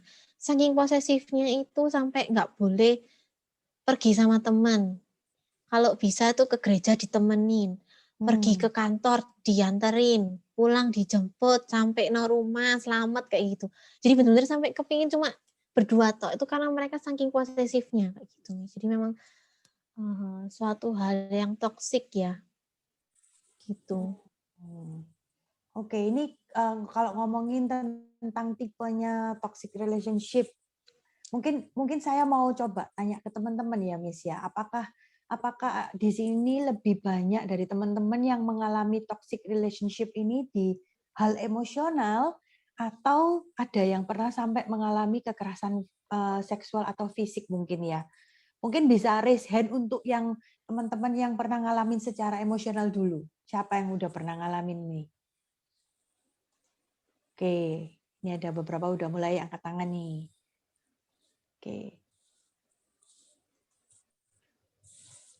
Kalau misalkan dari teman-teman yang ngalamin kekerasan secara fisik, mungkin bisa dari pacar, bisa dari suami, bisa dari bahkan anak ya. Kalau saya lihat di berita itu bahkan ada anak yang abuse mama sama papanya juga. Apakah ada yang pernah ngalamin ini untuk kekerasan secara fisik? Oke, yang emosional dulu mungkin saya bisa minta sedikit dari Elvina, bisa share nggak usah dari masalahnya, tapi apa yang membuat kamu sampai nggak nyaman secara feelingnya pada saat mengalami perasaan itu, boleh nggak share sedikit Elvina? Perasaannya ya Miss ya. Kalau mau share sedikit problemnya juga nggak apa-apa, tapi saya nggak minta untuk di-share detailnya gitu loh, Miss. Oh, nggak inget Miss problemnya. Cuman I remember the feeling gitu. Waktu itu kayak mau meledak rasanya. Kayak mau ngomong itu kayak nggak bisa karena kayak merasa dimanipulasi, kayak disudutin gitu Miss. Jadi kayak mau ngomong apa itu kayak muter, kok nggak selesai-selesai, nggak ada solusinya, kok jadi aku yang salah gitu. Jadi kayak akhirnya diem, mute gitu, terus ya kayak mau meledak gitu Miss rasanya. Ini hubungan, kalau boleh tahu ini hubungan dengan siapa, Miss? Apakah Sama orang dekat, teman, atau dekat. keluarga? Oke. Orang dekat. Jadi dia ini berusaha banget ya, Miss ya, memutarbalikkan semua keadaan, fakta. Makanya dari tadi kayak seolah-olah kayak bulat aja yang diomongin, supaya membuat Elvina ini jadi merasa pokoknya kamu yang harus merasa salah. Terakhir harus kamu yang minta sorry. Terakhir harus kamu yang tunduk sama mauku gitu ya, Miss berarti ya? Iya, Miss. Oke. Kalau boleh minta izin, ini ada Jessica. Apakah Jessica tadi yang raise hand untuk pernah mengalami kekerasan secara fisik? Benar nggak? Kalau iya, boleh nggak Jess share sedikit apa yang dirasakan pada saat melalui itu? Iya benar. Jadi pertama kali dapat kekerasan fisik sedikit kayak merasa takut sih, soalnya kan selama ini kayak kenal nggak pernah kayak gitu. Terus setiap kali ketemu kayak gitu, terus misalnya orangnya marah, kadang sedikit kayak was-was kayak jangan-jangan aku mau dipukul lagi gitu sih. Jadi kayak lebih rasa cemas ya, kayak takut, kayak kalau mau ngomong sesuatu jadi kayak lebih mikir, soalnya kayak takut kalau tiba-tiba dia main tangan ataupun kayak dorong atau apapun kayak gitu sih. Berarti bisa jadi ini lonjakan emosinya juga tiba-tiba ya ini ya Jess ya. Kalau misalnya sampai kamu jadi takut gitu loh. Nggak harus nunggu marah yang tiba-tiba pik baru dia mukul, tapi bisa jadi yang dari adem ayem moodnya bisa tiba-tiba muara yang langsung main tangan gitu ya Jess ya. Iya, bisa kayak gitu sih. Jadi kayak dia melakukan pergerakan sedikit gitu kayak kadang takut kayak dia mau ngapain ya kayak gitu. Iya. Jadi kayak was-wasnya sampai kayak gitu, iya. Was-wasnya see. pernah sampai kayak gitu, sampai setakut itu pernah. Kalau sekarang kondisinya apakah sudah terbebas dari toxic relationship itu atau belum, Jess? Sekarang sih aku udah nggak berhubungan sama dia, maksudnya udah coba lepas ya, walaupun susah. Cuma kayak yang tadi Miss-nya bilang kayak orang yang ada di hubungan toksik pasti susah untuk keluar kayak gitu. Tapi waktu itu aku bisa keluar karena aku merasa kayak ya ini udah waktunya kayak gitu. Waktunya aku harus keluar. Kalau nggak sekarang mau kapan gitu. Kayak gitu sih. Soalnya aku juga hubungannya sudah sampai tunangan. Jadi kayak lebih susah sih untuk keluar, kayak harus banyak yang aku pikirin. Soalnya kan juga kalau udah tunangan kan nggak cuma hubungan aku sama orangnya kayak gitu. Tapi udah aku dan keluarga kayak gitu. Betul. Kayak gitu. Wah, tapi ikut senang sih Jess kalau memang bisa terlepas dari ini ya. Semoga ke depannya nanti dapat pasangan yang lebih pas di hati sesuai dengan Jessica juga. Amin. Ya, amin. Kita lanjut, saya kembalikan ke Miss Mega. Silakan Miss Mega. Oke, thank you Miss Julie. Thank you juga Jessica sama Elvina yang juga sudah sharingkan pengalamannya gitu ya. Mungkin lanjut ke next slide-nya. Itu tentang toxic relationship ini bisa terjadi di mana saja. Jadi nggak terbatas, kita mau ada di manapun, itu memang bisa terjadi. Kayak gitu. Next. Nah, ini. Jadi bisa di rumah, sekolah, atau di tempat kerja, atau di tempat manapun tuh bisa. Terus next. Nah, ini toxic relationship antara orang tua dan anak. Jadi memang ketika saya cari-cari ada tentang toxic parenting. Toxic parenting ini memang kalau dilihat itu bisa dalam bentuk kayak marah-marah gitu, atau meremehkan, menghina, terus mengontrol atau menunjukkan ketidakpedulian. Tapi dilihat tuh kayak biasa, karena kan memang orang tua tuh punya ke kontrol atau kendali yang lebih besar. Tapi ketika itu dilakukannya berlebihan, kayak sering, terus intensitasnya tuh nggak cuma dari mulutnya aja yang menghina itu, tapi juga ada kekerasannya. Terus situasinya yang nggak pas, misal kayak anaknya cuma bilang, "Ma, aku minta permen sampai nangis, kayak gitu.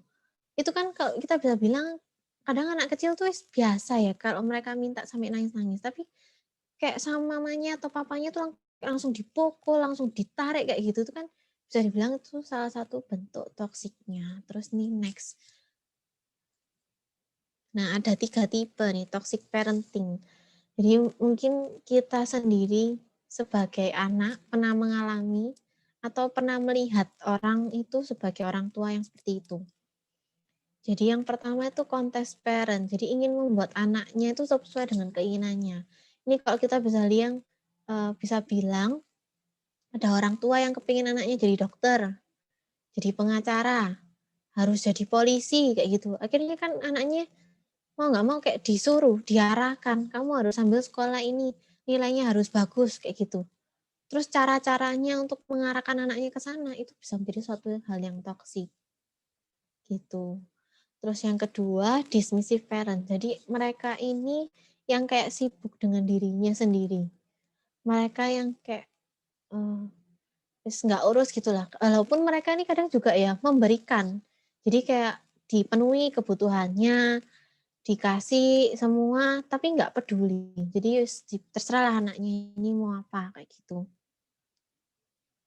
Terus yang terakhir ini contemptuous parent. Jadi orang tua yang menjadi hakim.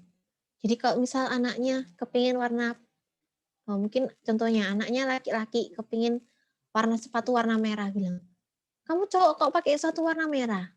Cowok kan ya harusnya hitam, coklat, biru kayak gitu. Jadi kayak terus anaknya kepingin apa? Kepingin les musik. Ngapain les musik? Taekwondo aja, olahraga aja kayak gitu. Gitu sih. Ya, terus juga memang kayak yang Reni bilang bisa yang menjadi toksik terus menurun juga. Jadi ya kayak memang siklusnya ya, akhirnya tetap dilakukan toxic relationship-nya itu.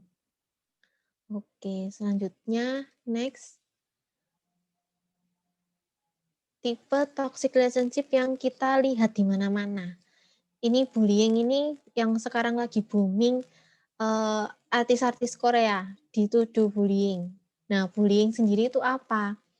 Jadi bullying itu perilaku yang membahayakan berulang secara sengaja dilakukan untuk melukai atau menyebabkan ketidaknyamanan. Dan bentuknya itu ada 3, secara fisik, verbal, atau psikologi. Jadi mungkin teman-teman juga pernah mengalami secara langsung atau menjadi kayak korbannya gitu ya. Ya mengalami secara langsung, korban atau kadang nggak sengaja melakukan bullying-nya ini. Kayak gitu. Itu juga bisa. Oke. Selanjutnya, next. Ini, kekerasan pada partner. Jadi dalam hubungan pacaran atau suami istri. Jadi memang kekerasan seksual, fisik, dan emosional yang dilakukan oleh partner terdekatnya. Kayak gitu. Dan memang kalau dari berdasarkan data, hampir 70% perempuan itu pernah mengalami apapun bentuk kekerasannya itu. Seperti itu. Jadi kalau mungkin buat teman-teman yang kayak ngalamin dan merasa apa ya, kayak malu atau bingung mau kemana, coba deh cari nanti temannya gitu buat bercerita, karena mungkin teman yang lain juga punya pengalaman yang sama, bisa saling berbagi. Oke. Next. Nah ini, jadi apa yang bisa dilakukan ketika kita menjadi korbannya atau pelakunya kayak gitu. Yang pertama itu kita harus kenali dulu tanda-tandanya toksik itu seperti apa. Yang kayak menghina, tidak menghormati, terus berbohong. Tadi ada beberapa hal yang sudah disebutkan di awal kayak gitu. Terus juga menceritakan ke orang terdekat yang bisa dipercaya dan pandangannya objektif. Jadi mencari teman itu jangan sampai bocor karena apa ya, isu kekerasan, isu toksik ini suatu hal yang masih sensitif gitu di masyarakat kita tuh, nggak semua orang bisa menerimanya kayak gitu. Jadi cari benar-benar teman yang bisa dipercaya, yang nggak langsung heboh atau ikut-ikutan marah kayak gitu. Jadi memang apa ya, biar kayak cool down-nya gitu loh, biar bantu agar lebih tenang gitu. Tanpa Terus judgmental gitu ya, Miss ya? iya, benar sekali Miss Julie. Jadi kalau marah nggak semakin didukung, atau kalau lagi sedih nggak semakin dihiperbola sedihnya sampai dia makin down gitu ya, Miss ya? Benar-benar Miss. Oke. Terus sama mereka-mereka ini, sama teman-teman, itu bisa juga sama keluarga atau orang yang dipercaya itu coba minta bantuan, minta sarannya, cerita.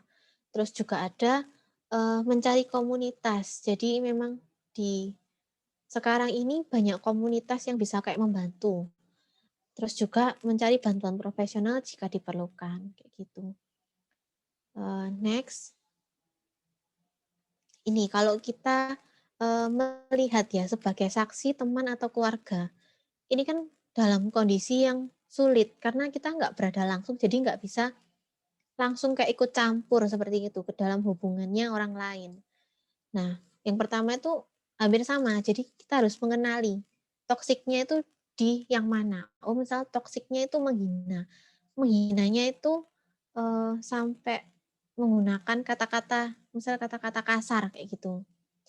Ya kita menunjukkan kayak dukungan, tetap objektif, jadi nggak melakukan empati, terus berusaha selalu ada. Jadi kadang orang yang dalam kondisi toksik itu kayak mereka tuh bingung sendiri ya. Mereka kan butuh teman untuk diajak ngobrol. Jadi kok bisa sebagai saksi atau teman itu ada untuk mereka.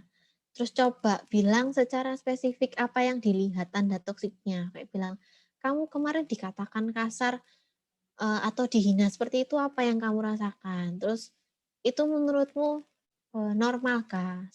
Sering atau enggak kayak gitu. Jadi kayak tanya ke mereka yang menjadi korbannya. Terus juga menyarankan untuk ikut komunitas atau mencari bantuan profesional. Jadi bisa kayak ke dokter, polisi, kayak pengacara, bisa kayak ke psikolog. Jadi memang yang mereka-mereka ini sudah berpengalaman untuk membantu orang-orang yang berada dalam toxic relationship kayak gitu.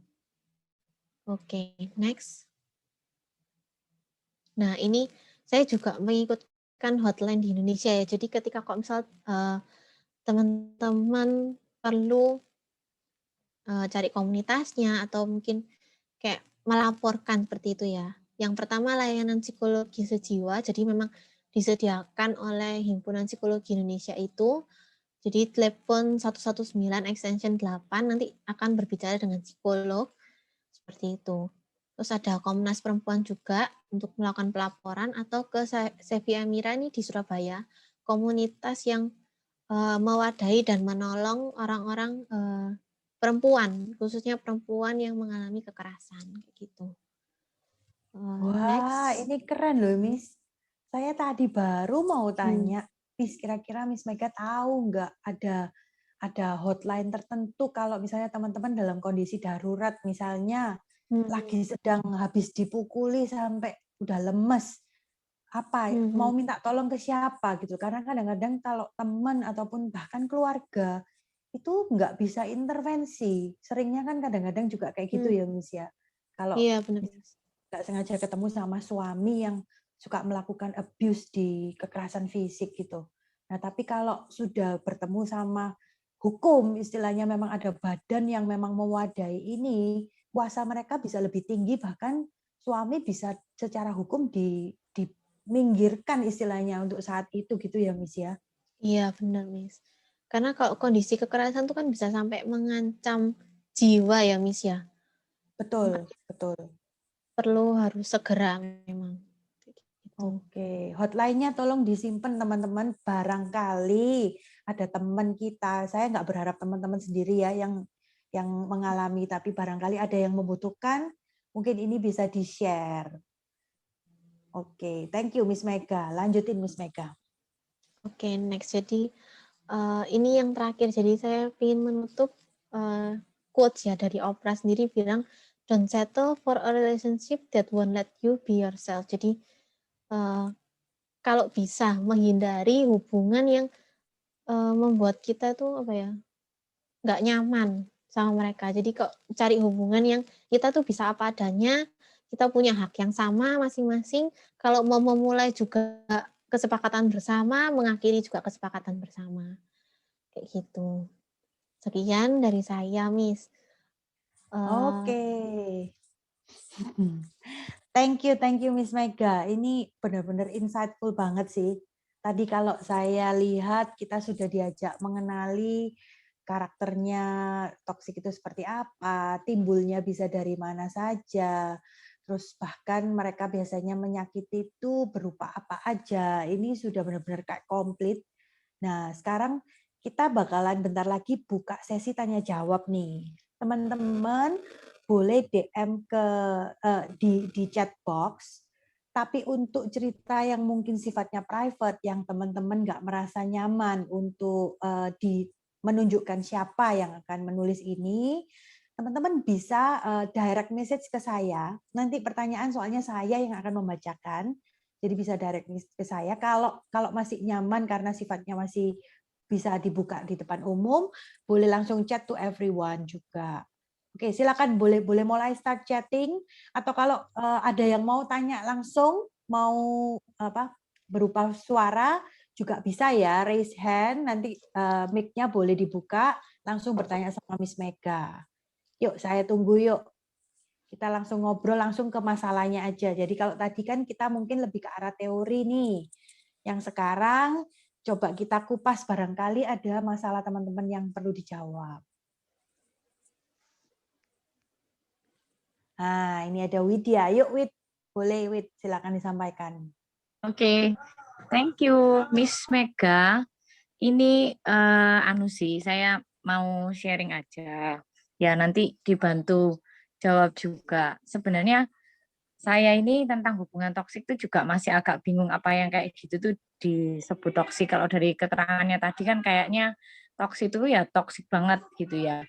Cuman saya itu mungkin mulai menyadari gitu. Kalau misalnya anak saya gitu ya, anak saya tuh dia punya teman yang jadi gini, dia itu punya sahabat gitu ya, dia punya sahabat.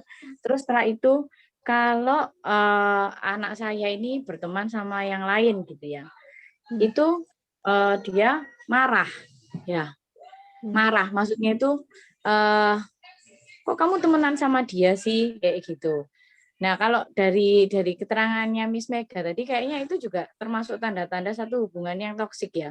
Tapi anaknya ini mungkin temennya anak saya itu mungkin enggak sadar ya kalau itu tuh sudah merupakan hubungan yang toksik. Karena kan mereka masih kecil ya. Jadi mereka tuh punya BFF tapi ya itu tadi. Nah, anak saya ini kebetulan suka berteman dengan semua orang gitu. Nah, ketika dia itu deket sama teman yang lain, misalnya biasanya kalau istirahat siang ya keluarnya sama BFF-nya itu. Nah, suatu kali dia diajak nih sama teman yang lain gitu, diajak ke kantin gitu ya.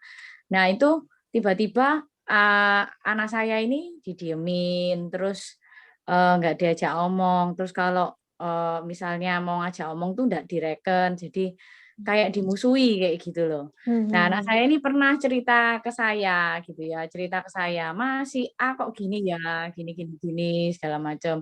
Terus saya bilang, "Oh, enggak tahu saran saya ini benar apa enggak ya." Jadi saya cuma bilang, "Oh, enggak apa-apa, mungkin waktu itu dia merasa enggak mbok cuekin gitu. Jadi saat itu mungkin dia mangkel sama kamu, tak gituin. Coba dilihat besok lah baik lagi, kayak gituin. Nah kalau misalnya dia enggak baik mah, enggak baik lagi gimana? Ya ditunggu dulu, tak gituin. Kalau saya sendiri juga bingung ya jawabnya gitu. Cuman akhirnya memang ya berteman lagi sih, kayak gitu. Itu sih, Miss. Thank you, Widya. Oke, coba Miss Mega, barangkali bisa membantu, Miss. Oke. Anaknya umur berapa ya? Kalau anak saya kemarin sebelum pandemi ya, karena ya, sekarang kan udah kelas 6. Waktu dia punya BFF itu start kelas 4 ya. Oh.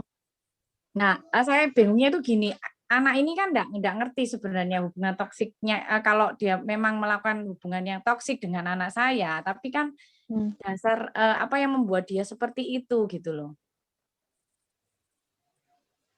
Ternyata anak-anak pun itu bisa gitu loh terjebak dalam satu hubungan yang toksik gitu. Pasti itu, Wid. Karena akarnya bisa dari mana-mana juga. Berarti mungkin kalau saya simpulkan pertanyaannya Widya, yang pertama, apakah temannya ini udah termasuk teman yang toksik? Kedua, kira-kira apa sih yang membuat temannya ini bisa jadi toksik padahal baru berumur baru kelas 4 atau kelas 6 SD itu ya? Kira-kira apakah kayak gitu, Wid?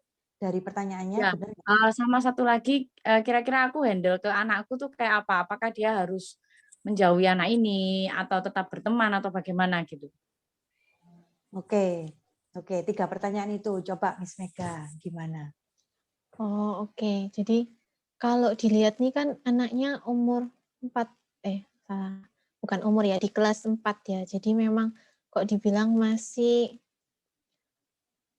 kecil juga. Nah, kalau kita lihat anak kecil sendiri, itu kan mereka waktu kecil, usia kayak sudah mengerti barang kepemilikannya itu loh, ketika umur mungkin usia 2 atau 3 tahunan, ketika mereka sudah tahu, "Oh ini punyaku, ini punyanya siapa," kadang kan mereka nggak mau share sama yang lain.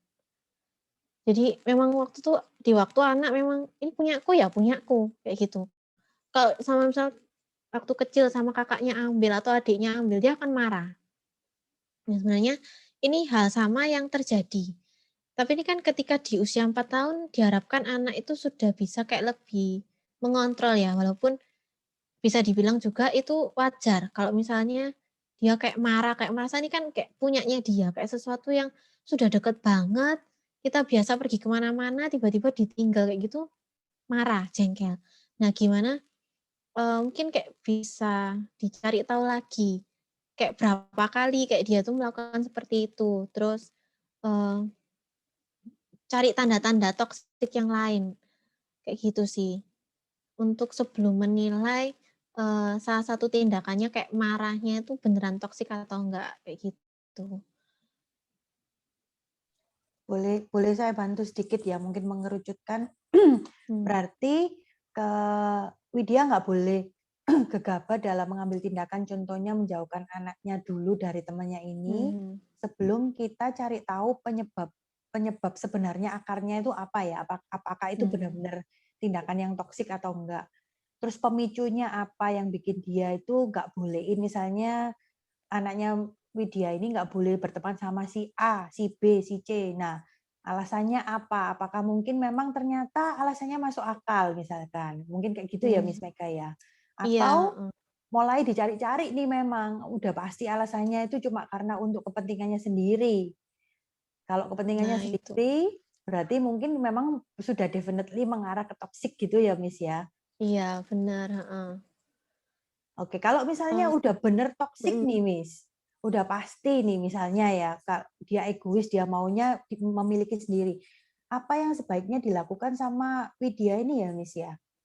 Bagaimana ngasih pengertian ke anaknya untuk menerima bahwa temannya ini toksik, terus caranya membatasi supaya temannya ini juga akhirnya anaknya Widya ini nggak dijelek-jelekin mungkin di sekolah atau di ya pokoknya adalah ya, biasanya orang toksik kan bisa melakukan kegiatan yang heboh gitu loh. Gimana Miss, kira-kira Miss? Tadi Miss Widya kan sempat bilang, salah satu sarannya tuh kayak dilihat dulu, anaknya itu kenapa gitu ya. Jadi memang kayak dilihat dulu kenapa berulang lagi atau enggak. Marahnya kalau misal ditinggal tuh berulang atau enggak, itu memang harus dipastikan dulu. Jadi cari tahu asal usulnya. Terus kalau memang sudah beneran toksik itu coba disadarkan ke anaknya, maksudnya anaknya Widya langsung. Jadi kayak ditanyain, ketika temanmu melakukan seperti itu, apa yang kamu rasakan? Terus gimana? Kan dia nanti kan cerita. Terus kalau ketika cerita, iya aku nggak enak, aku merasa atau mungkin dia masih bilang, oh kasihan ya temenku ini, mungkin dia takut ditinggalkan sendirian kayak gitu. Berarti kan memang masih anaknya ini belum kerasa itu toksik. Jadi mungkin masih dikasih tahu dulu pelan-pelan kayak toksik itu seperti apa. Terus sampai dia tuh anaknya sampai merasakan, oh ini udah nggak pas lagi. Sebagai teman itu nggak harus seperti itu harusnya kayak gitu. Itu sih. Jadi harus anaknya dulu yang benar-benar merasakan. Karena kalau misalnya dari mamanya langsung kayak membatasi gitu kan, dia akan bertanya-tanya ada apa. Tapi ketika dia itu mengerti kayak dampaknya sampai kayak aku nih merasa nggak enak, kayak merasa sampai cemas kalau sama temanku nih kayak sampai takut salah atau takut nanti apa kayak gitu ya. Itu baru akhirnya anak ini akan kayak diajak diskusi. Menurutnya gimana? Apa yang bisa dilakukan kayak gitu. Gitu sih. Oke. Menjawab nggak Widya? Apakah sudah oke? Oke. Ya. Oke. So far Thank you sih Widya. masih relatif aman ya. Anaknya masih relatif aman. Cuman memang karena anak saya bersyukurnya anak saya tuh suka cerita. Jadi paling enggak kalau dia ngadepin sesuatu sama temennya saya bisa nilai gitu ya. Saya bisa ajak dia untuk diskusi. Benar-benar. Kayak gitu. Nah, itu Thank jalan you yang ya, baik. Mas Megan. Jalan yang baik untuk mengeruk istilahnya memberikan kesadaran lebih lagi ke mungkin anaknya Widya ya, biar dia sendiri yang menggali dan menyadari kalau temannya mungkin sudah di taraf yang toksik. Oke, ini sesuatu yang baru juga ini. Saya juga ikut belajar karena juga punya anak juga. Thank you pertanyaannya. Thank you. Di sini saya ngelihat ada tangan terangkat juga dari Elizabeth Roberta. Silakan Elizabeth. Ya, halo. Aku mau cerita ini dari orang tua aku sih. Jadi kan papa aku itu dia terbiasa kerja. Terus karena dulu sempat usahanya baik. Terus karena sesuatu ya jadinya kan bangkrut. Terus papaku udah nggak bisa kerja lagi karena kesehatannya juga. Dan dari dokter pun emang bilang benar-benar nggak bisa kerja. Mama aku juga selalu dari awal nikah sih jadi ibu rumah tangga ya. Tapi karena papa aku udah nggak bisa kerja, mau nggak mau mama aku kan cari kerja kan. Atau buka usaha. Nah, terus mama aku ini coba untuk jualan makanan. Tapi karena papa aku emang sifatnya dulu sempat jadi bos kayak gitu, jadinya merasa kayak apa yang mama aku lakukan tuh selalu salah. Terus karena itu satu, jadi ketika mama aku mau jualan pun mereka selalu cekcok sampai akhirnya mama aku tuh nggak mood buat jualan lagi kayak gitu karena selalu diganggu. Terus kemudian yang kedua, karena papa aku itu kan ada sakit, jadi mama aku mulai belajar untuk nyetir juga. Jadi kalau misalkan papa aku sakit atau apa, mama aku bisa gantiin. Tapi kan mama aku belum punya SIM nih, Ci. Terus dia mau bikin SIM tapi papa aku tuh halang-halangin. Dia sih kayaknya insecure, takutnya tuh mama ninggalin dia karena udah bisa nyetir, udah punya SIM, udah punya uang sendiri. Nah kalau kayak gitu baiknya gimana ya? Karena mama aku juga jadi stres juga sih di rumah kayak gitu. Oke, thank you Elizabeth. Mungkin Mega bisa menjawab. Ya, berat ya ketika papanya yang kayak terbiasa kerja, punya uang sendiri, terus tiba-tiba usahanya, terus juga dan kondisi fisiknya, kesehatannya juga. Terus di satu sisi mamanya Elizabeth juga mau bantuin, mau kayak membantu kondisi papanya ini, tapi malah mendapatkan respon yang seperti itu, reaksinya dari papanya. Nah, Elizabeth tadi juga sempat menyinggung kalau kayak papanya itu ada ketakutan ditinggalkan. Kayak Iya. gitu. Jadi memang mungkin salah satu hal yang membuat kayak papanya marah-marah sampai marah-marah kayak gitu ke mamanya karena memang ketakutannya itu. Jadi kayak merasa nanti kalau mamanya sudah bisa semuanya, terus aku ini jadi nggak berguna kayak gitu loh. Terus apalagi dengan kalau kita bilang budayanya kita ini, kalau laki-laki itu kan jadi kepala keluarga yang membiayai semua dan lainnya. Terus dengan pengalamannya dulu yang bisa menyediakan semuanya, punya bisnis sendiri, punya uang sendiri, sampai akhirnya terbatas kayak gitu. Itu kan akhirnya membuat dia kayak bilang kayak menjadi kayak kurang percaya diri gitu ya dengan dirinya. Jadi mungkin yang bisa dilakukan itu coba kayak dekati papanya dulu. Jadi kayak sesekali perlu dipuji. Hal yang dia bisa lakukan itu perlu dipuji, dihargai atau kayak disebutkan gitu loh. Karena dia kan kurang rasa percaya dirinya. Kayak gitu. Jadi perlu kayak dihargai, dipuji dulu supaya pelan-pelan kayak memupuk dulu lukanya dia ini supaya nggak terlalu luka lah kayak gitu anggapannya. Nah setelah itu ketika sudah mungkin diajak ngobrol, dicari tahu, kayak diskusi juga kayak gitu, kayak saling menyampaikan kayak keinginannya itu apa. Terus juga mungkin kayak secara nggak langsung kayak ketakutannya dijawab gitu loh. Jadi kayak bilang ya memang bekerja ini untuk keluarga, jadi bukan untuk dalam artian akan meninggalkan kayak gitu. Jadi bisa kayak disampaikan secara pelan-pelan gitu ya, ngomong ke papanya ini. Jadi agar papanya itu ya lebih memahami lah. Terus juga dia itu coba dikasih hobi atau suatu hal yang bisa dikerjakan. Jadi kayak nggak benar-benar fokus sama keterbatasannya itu, tapi dia bisa mengarahkan energinya ke suatu hal yang lain, kayak gitu sih. Berarti kalau bisa disimpulin juga dari sini, ini ya berarti kita harus ngasih percaya diri kembali ke papa yang mungkin selama ini agak mulai merasa disfungsi sebagai kepala keluarga, sebagai personal juga banyak keterbatasan.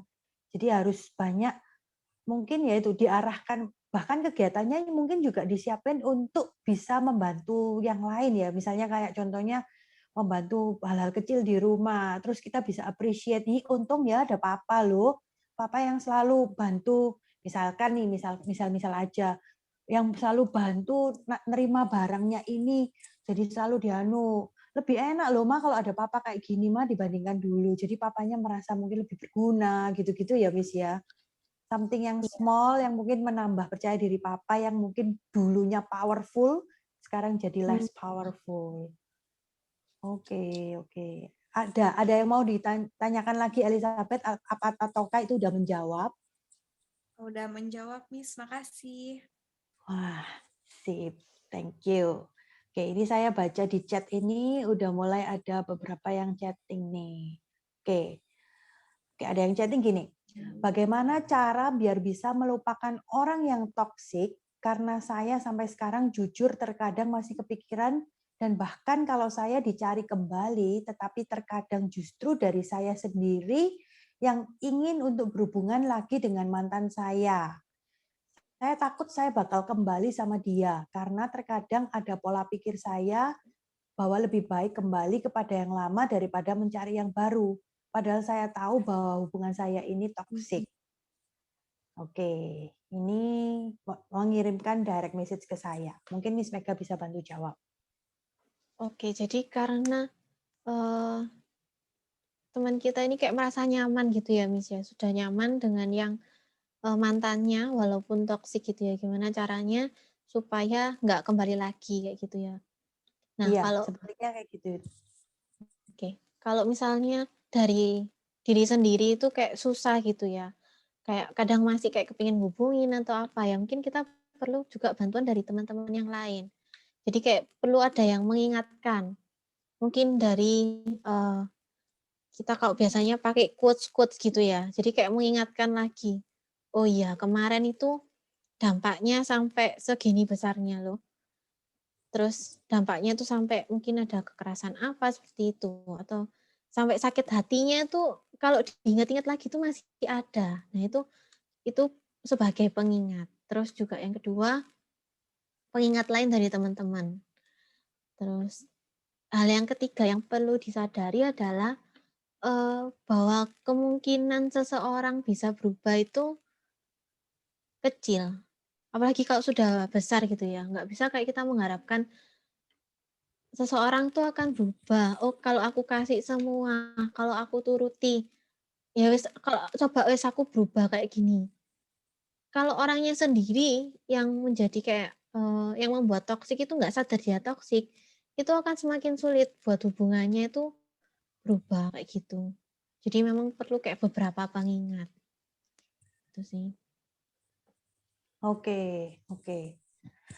Ini saya harap jawaban dari Miss Mega bisa menjawab ya. Jadi yang penting adalah mengingat kembali seberapa toksiknya dia, seberapa impact-nya yang menyakitkan itu seperti apa, sampai kalian memutuskan untuk pisah.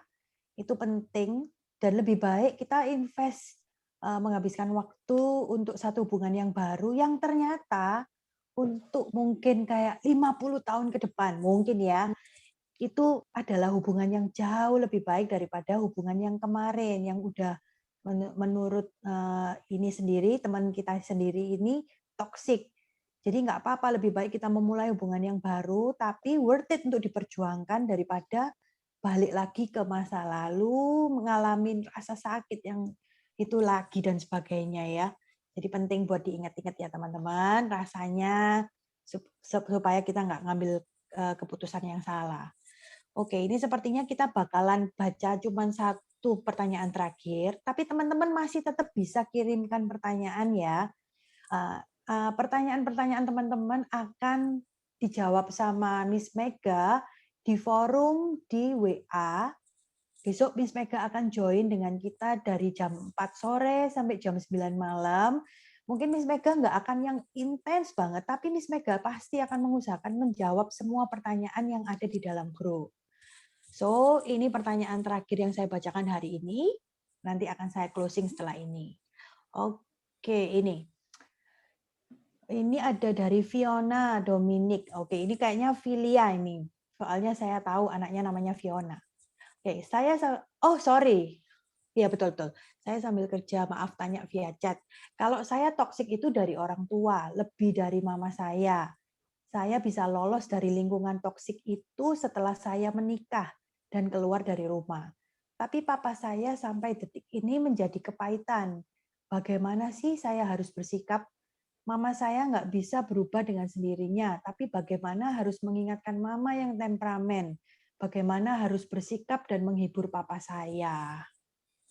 Oke, thank you buat pertanyaannya. Silakan Miss Mega. Oke, jadi kalau bisa dibilang kayak sudah lama ya pola toksiknya itu terjadi kayak gitu. Kalau sudah lama, memang akan dibilang tingkat kesulitannya itu akan lebih tinggi lagi, tapi bukan berarti nggak bisa. Nah, ini salah satu yang bisa dilakukan itu kayak ngejak ngobrol namanya. Karena menurut saya ketika seseorang menjadi toksik itu pasti ada asal-usulnya. Ada kayak sakit hatinya juga. Orang itu sampai menjadi toksik seperti itu. Jadi mungkin kayak dicari tahu dulu. Kenapa mamanya itu sampai menjadi toksik, apa pemicunya. Terus kejadian-kejadian di masa lalunya itu apa? Apa mungkin dulu pernah disakiti atau mungkin melihat contohnya sendiri itu gimana? Kayak gitu. Terus setelah itu kayak apa ya? Kayak diajak ngomong gitu loh, diajak ngomong kayak bilang seperti apa ya? Kayak dicoba dibalikkan. Kalau misalnya gini, loh mama, tapi ini kalau sudah tingkatannya sudah tahu, maksudnya kalau sudah tahu alasannya kenapa melakukan, terus pemicunya apa ya, baru diajak ngomong, Mama ketika melakukan seperti ini kira-kira apa yang akan Papa rasakan? Terus apa yang anak-anak nanti akan rasakan selama ini? Jadi kayak apa ya, semacam kayak diingatkan lagi kayak gitu. Terus ditanya, kalau misalnya Mama menerima seperti itu, apa yang Mama rasakan? Jadi kayak menyadarkan kalau apa yang kamu lakukan ini menyakiti orang-orang di sekitarmu kayak gitu. Kan dari kayak pertanyaan. Jadi nggak kayak ngejudge selama ini salah atau enggak, tapi lebih kayak kayak berusaha memberikan mereka tuh kayak insight-nya gitu loh. Apa yang mereka lakukan selama ini tuh menyakiti orang sekitarnya kayak gitu. Oke, berarti PR-nya adalah pertama punya hubungan lagi yang lebih baik ya sama mama ya. Maksudnya harus punya pattern komunikasi yang lebih enak dulu ya, Miss, kayaknya ya, untuk bisa ngomong heart to heart seperti ini kan. Iya. Benar nggak? Iya, benar, Miss. Oke, ini soalnya kenapa saya juga menyangga ini, ya menambahkan ini karena saya sendiri juga terlibat dengan toxic relationship, khususnya memang dengan mama, yang sampai saat ini juga mama masih, tapi sekarang juga sudah mulai berubah. Jadi kayak pattern komunikasi itu nggak akan terbentuk dengan apa yang kita mau sampaikan itu nggak akan bisa kesampaian kalau selama hubungannya dengan orang tua kita ini nggak baik. Jadi akhirnya kemarin saya juga ini sedikit mungkin bisa memberikan inspirasi ke Filia ya. Akhirnya saya juga benar-benar telatenin mama, ngajak omong selalu baik, meskipun mama itu kadang aduh menyebalkan, kadang ngomongnya tetap nggak diatur, tetap ngomong kasar, tetap ditelatenin aja karena kita sudah sadar kan mama kita ini toksik. Jadi coba didengerin, direm hatinya, diingetin terus kalau nggak apa-apa, ini usaha untuk nelatenin mama. Ya wis habis itu lama-lama yang namanya mama ini bisa cerita ke saya, mulai cerita, bukan terbuka yang langsung gitu ya, tapi proses. Mulai cerita, mulai nyaman kalau dia tahu saya nggak ngejudge. Kayak didengerin gitu. Terus baru masuk ke pertanyaannya Miss Mega. Itu artinya kayak mama lagi saya ajak untuk berpikir dengan pola pikir orang lain. Melihat dari sudut pandang orang lain gitu kan, Miss. Dari kalau ditanyain, Ma, waktu mama marah kayak gini, sebenarnya mama itu kerasa apa sih? Kenapa kok mama itu sampai marah, sampai ngumpat-ngumpat orang itu sampai kayak gitu tuh kenapa? Habis itu kayak mulai ditanyain, Mama bisa nggak sih bayangin kalau dari sudut pandangnya orang yang lagi diumpat-umpat itu loh, Ma, diilok-ilokin kayak gitu, padahal dia ngelakuin kayak gini itu kira-kira orangnya kerasa apa? Setelah itu kayak tanya juga, dari kita yang anaknya, yang ada di sekeliling mama, kira-kira mama itu kerasa apa? Kira-kira mama bisa kasih contoh kita nggak sih kalau kayak gitu? Nah, itu mungkin bisa jadi insight ya caranya menyampaikan karena itu memang benar-benar udah kejadian sama saya dari sesuai omongannya Miss Mega ini. Ada yang mau ditambahin, Miss? Enggak sih, Miss, sudah pas banget tadi contoh-contohnya. Kayak pertanyaannya Miss Yuli itu. Thank you, Miss. Oke. Ini akhirnya saya terpaksa harus mengakhiri karena janjinya kita akan mengakhiri sesi webinar ini kan dari jam 11.30, sudah molor sekitar 18 menit. Jadi maafkan kita. Soalnya pertanyaannya kayak seru-seru banget juga. Sebelum mengakhiri, aku mau ajak teman-teman foto sekali lagi ya, karena tadi yang di awal ada beberapa teman yang ternyata belum join. Jadi sayang kalau sampai kelewatan sesi fotonya. Jadi mohon dibantu nyalain kamera sebentar. Ya, tunjukkan wajah-wajah cantiknya juga sekali lagi. Ya, betulin rambut-rambutnya yang mungkin lagi kusut. Iya, pinter semuanya sedang melakukan itu langsung. Bajunya mungkin kurang rapi. Ambil angle terbaik ya. Bapak admin, bisa membantu memfoto Bapak admin? Oke, apakah semua sudah siap? Jessica nggak bisa buka maskernya sebentar aja, Jess. Iya, biar cakep, Jess. Sebentar tok, jangan ngomong sama siapa-siapa, Jess. Hindarkan dirimu dari yang lain. Oke, siap ya? Tak hitung ya, teman-teman. Oke, 3, 2, 1. Lagi ya, satu kali lagi. 3, 2, 1.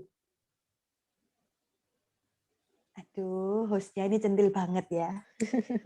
Saya juga seneng loh, tapi teman-teman ada yang gini, ada yang gini. Oh, ini baru kumpulan para wanita. Jadi kita bisa terbuka, punya komunitas, mau centil-centilan, mau jadi diri sendiri, silakan. Oke, nggak sabar rasanya mau tahu jawaban-jawaban dari Miss Mega lagi untuk besok. Sesinya adalah jam 4 sampai jam 9.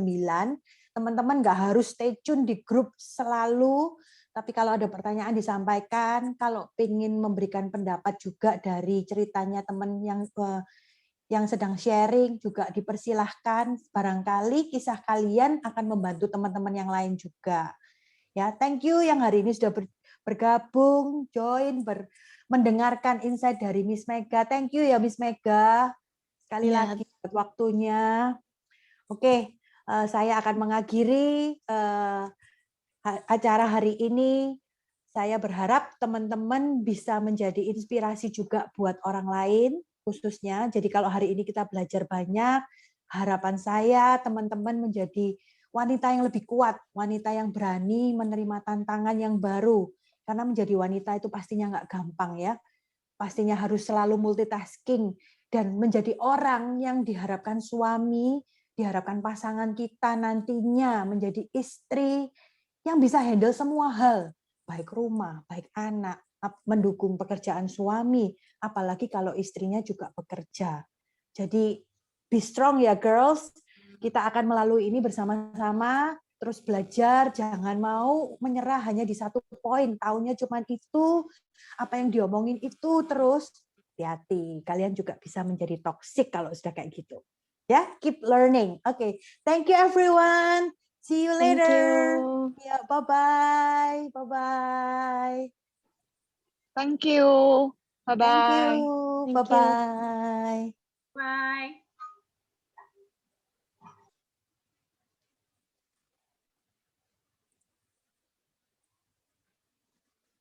Biasanya kalau di acara wedding, congratulations and celebration. La la la la la la la. Thank you ya, Mika. Thank you, Yuli. Thank you, Debbie. Thank you, Deb. Thank you, Miss. Ya, sama-sama. Thank you. Saya live ya. Ya, boleh, Deb. Silakan. Ini saya masih nunggu biar teman-teman bisa live sendiri. Kalau Miss Mega mau live, boleh live, Miss. Thank you so much buat kesempatannya ya, Miss. Thank you juga, Miss, kesempatannya. Iya, ilmunya berguna, Pol. Aku belajar banyak, Miss.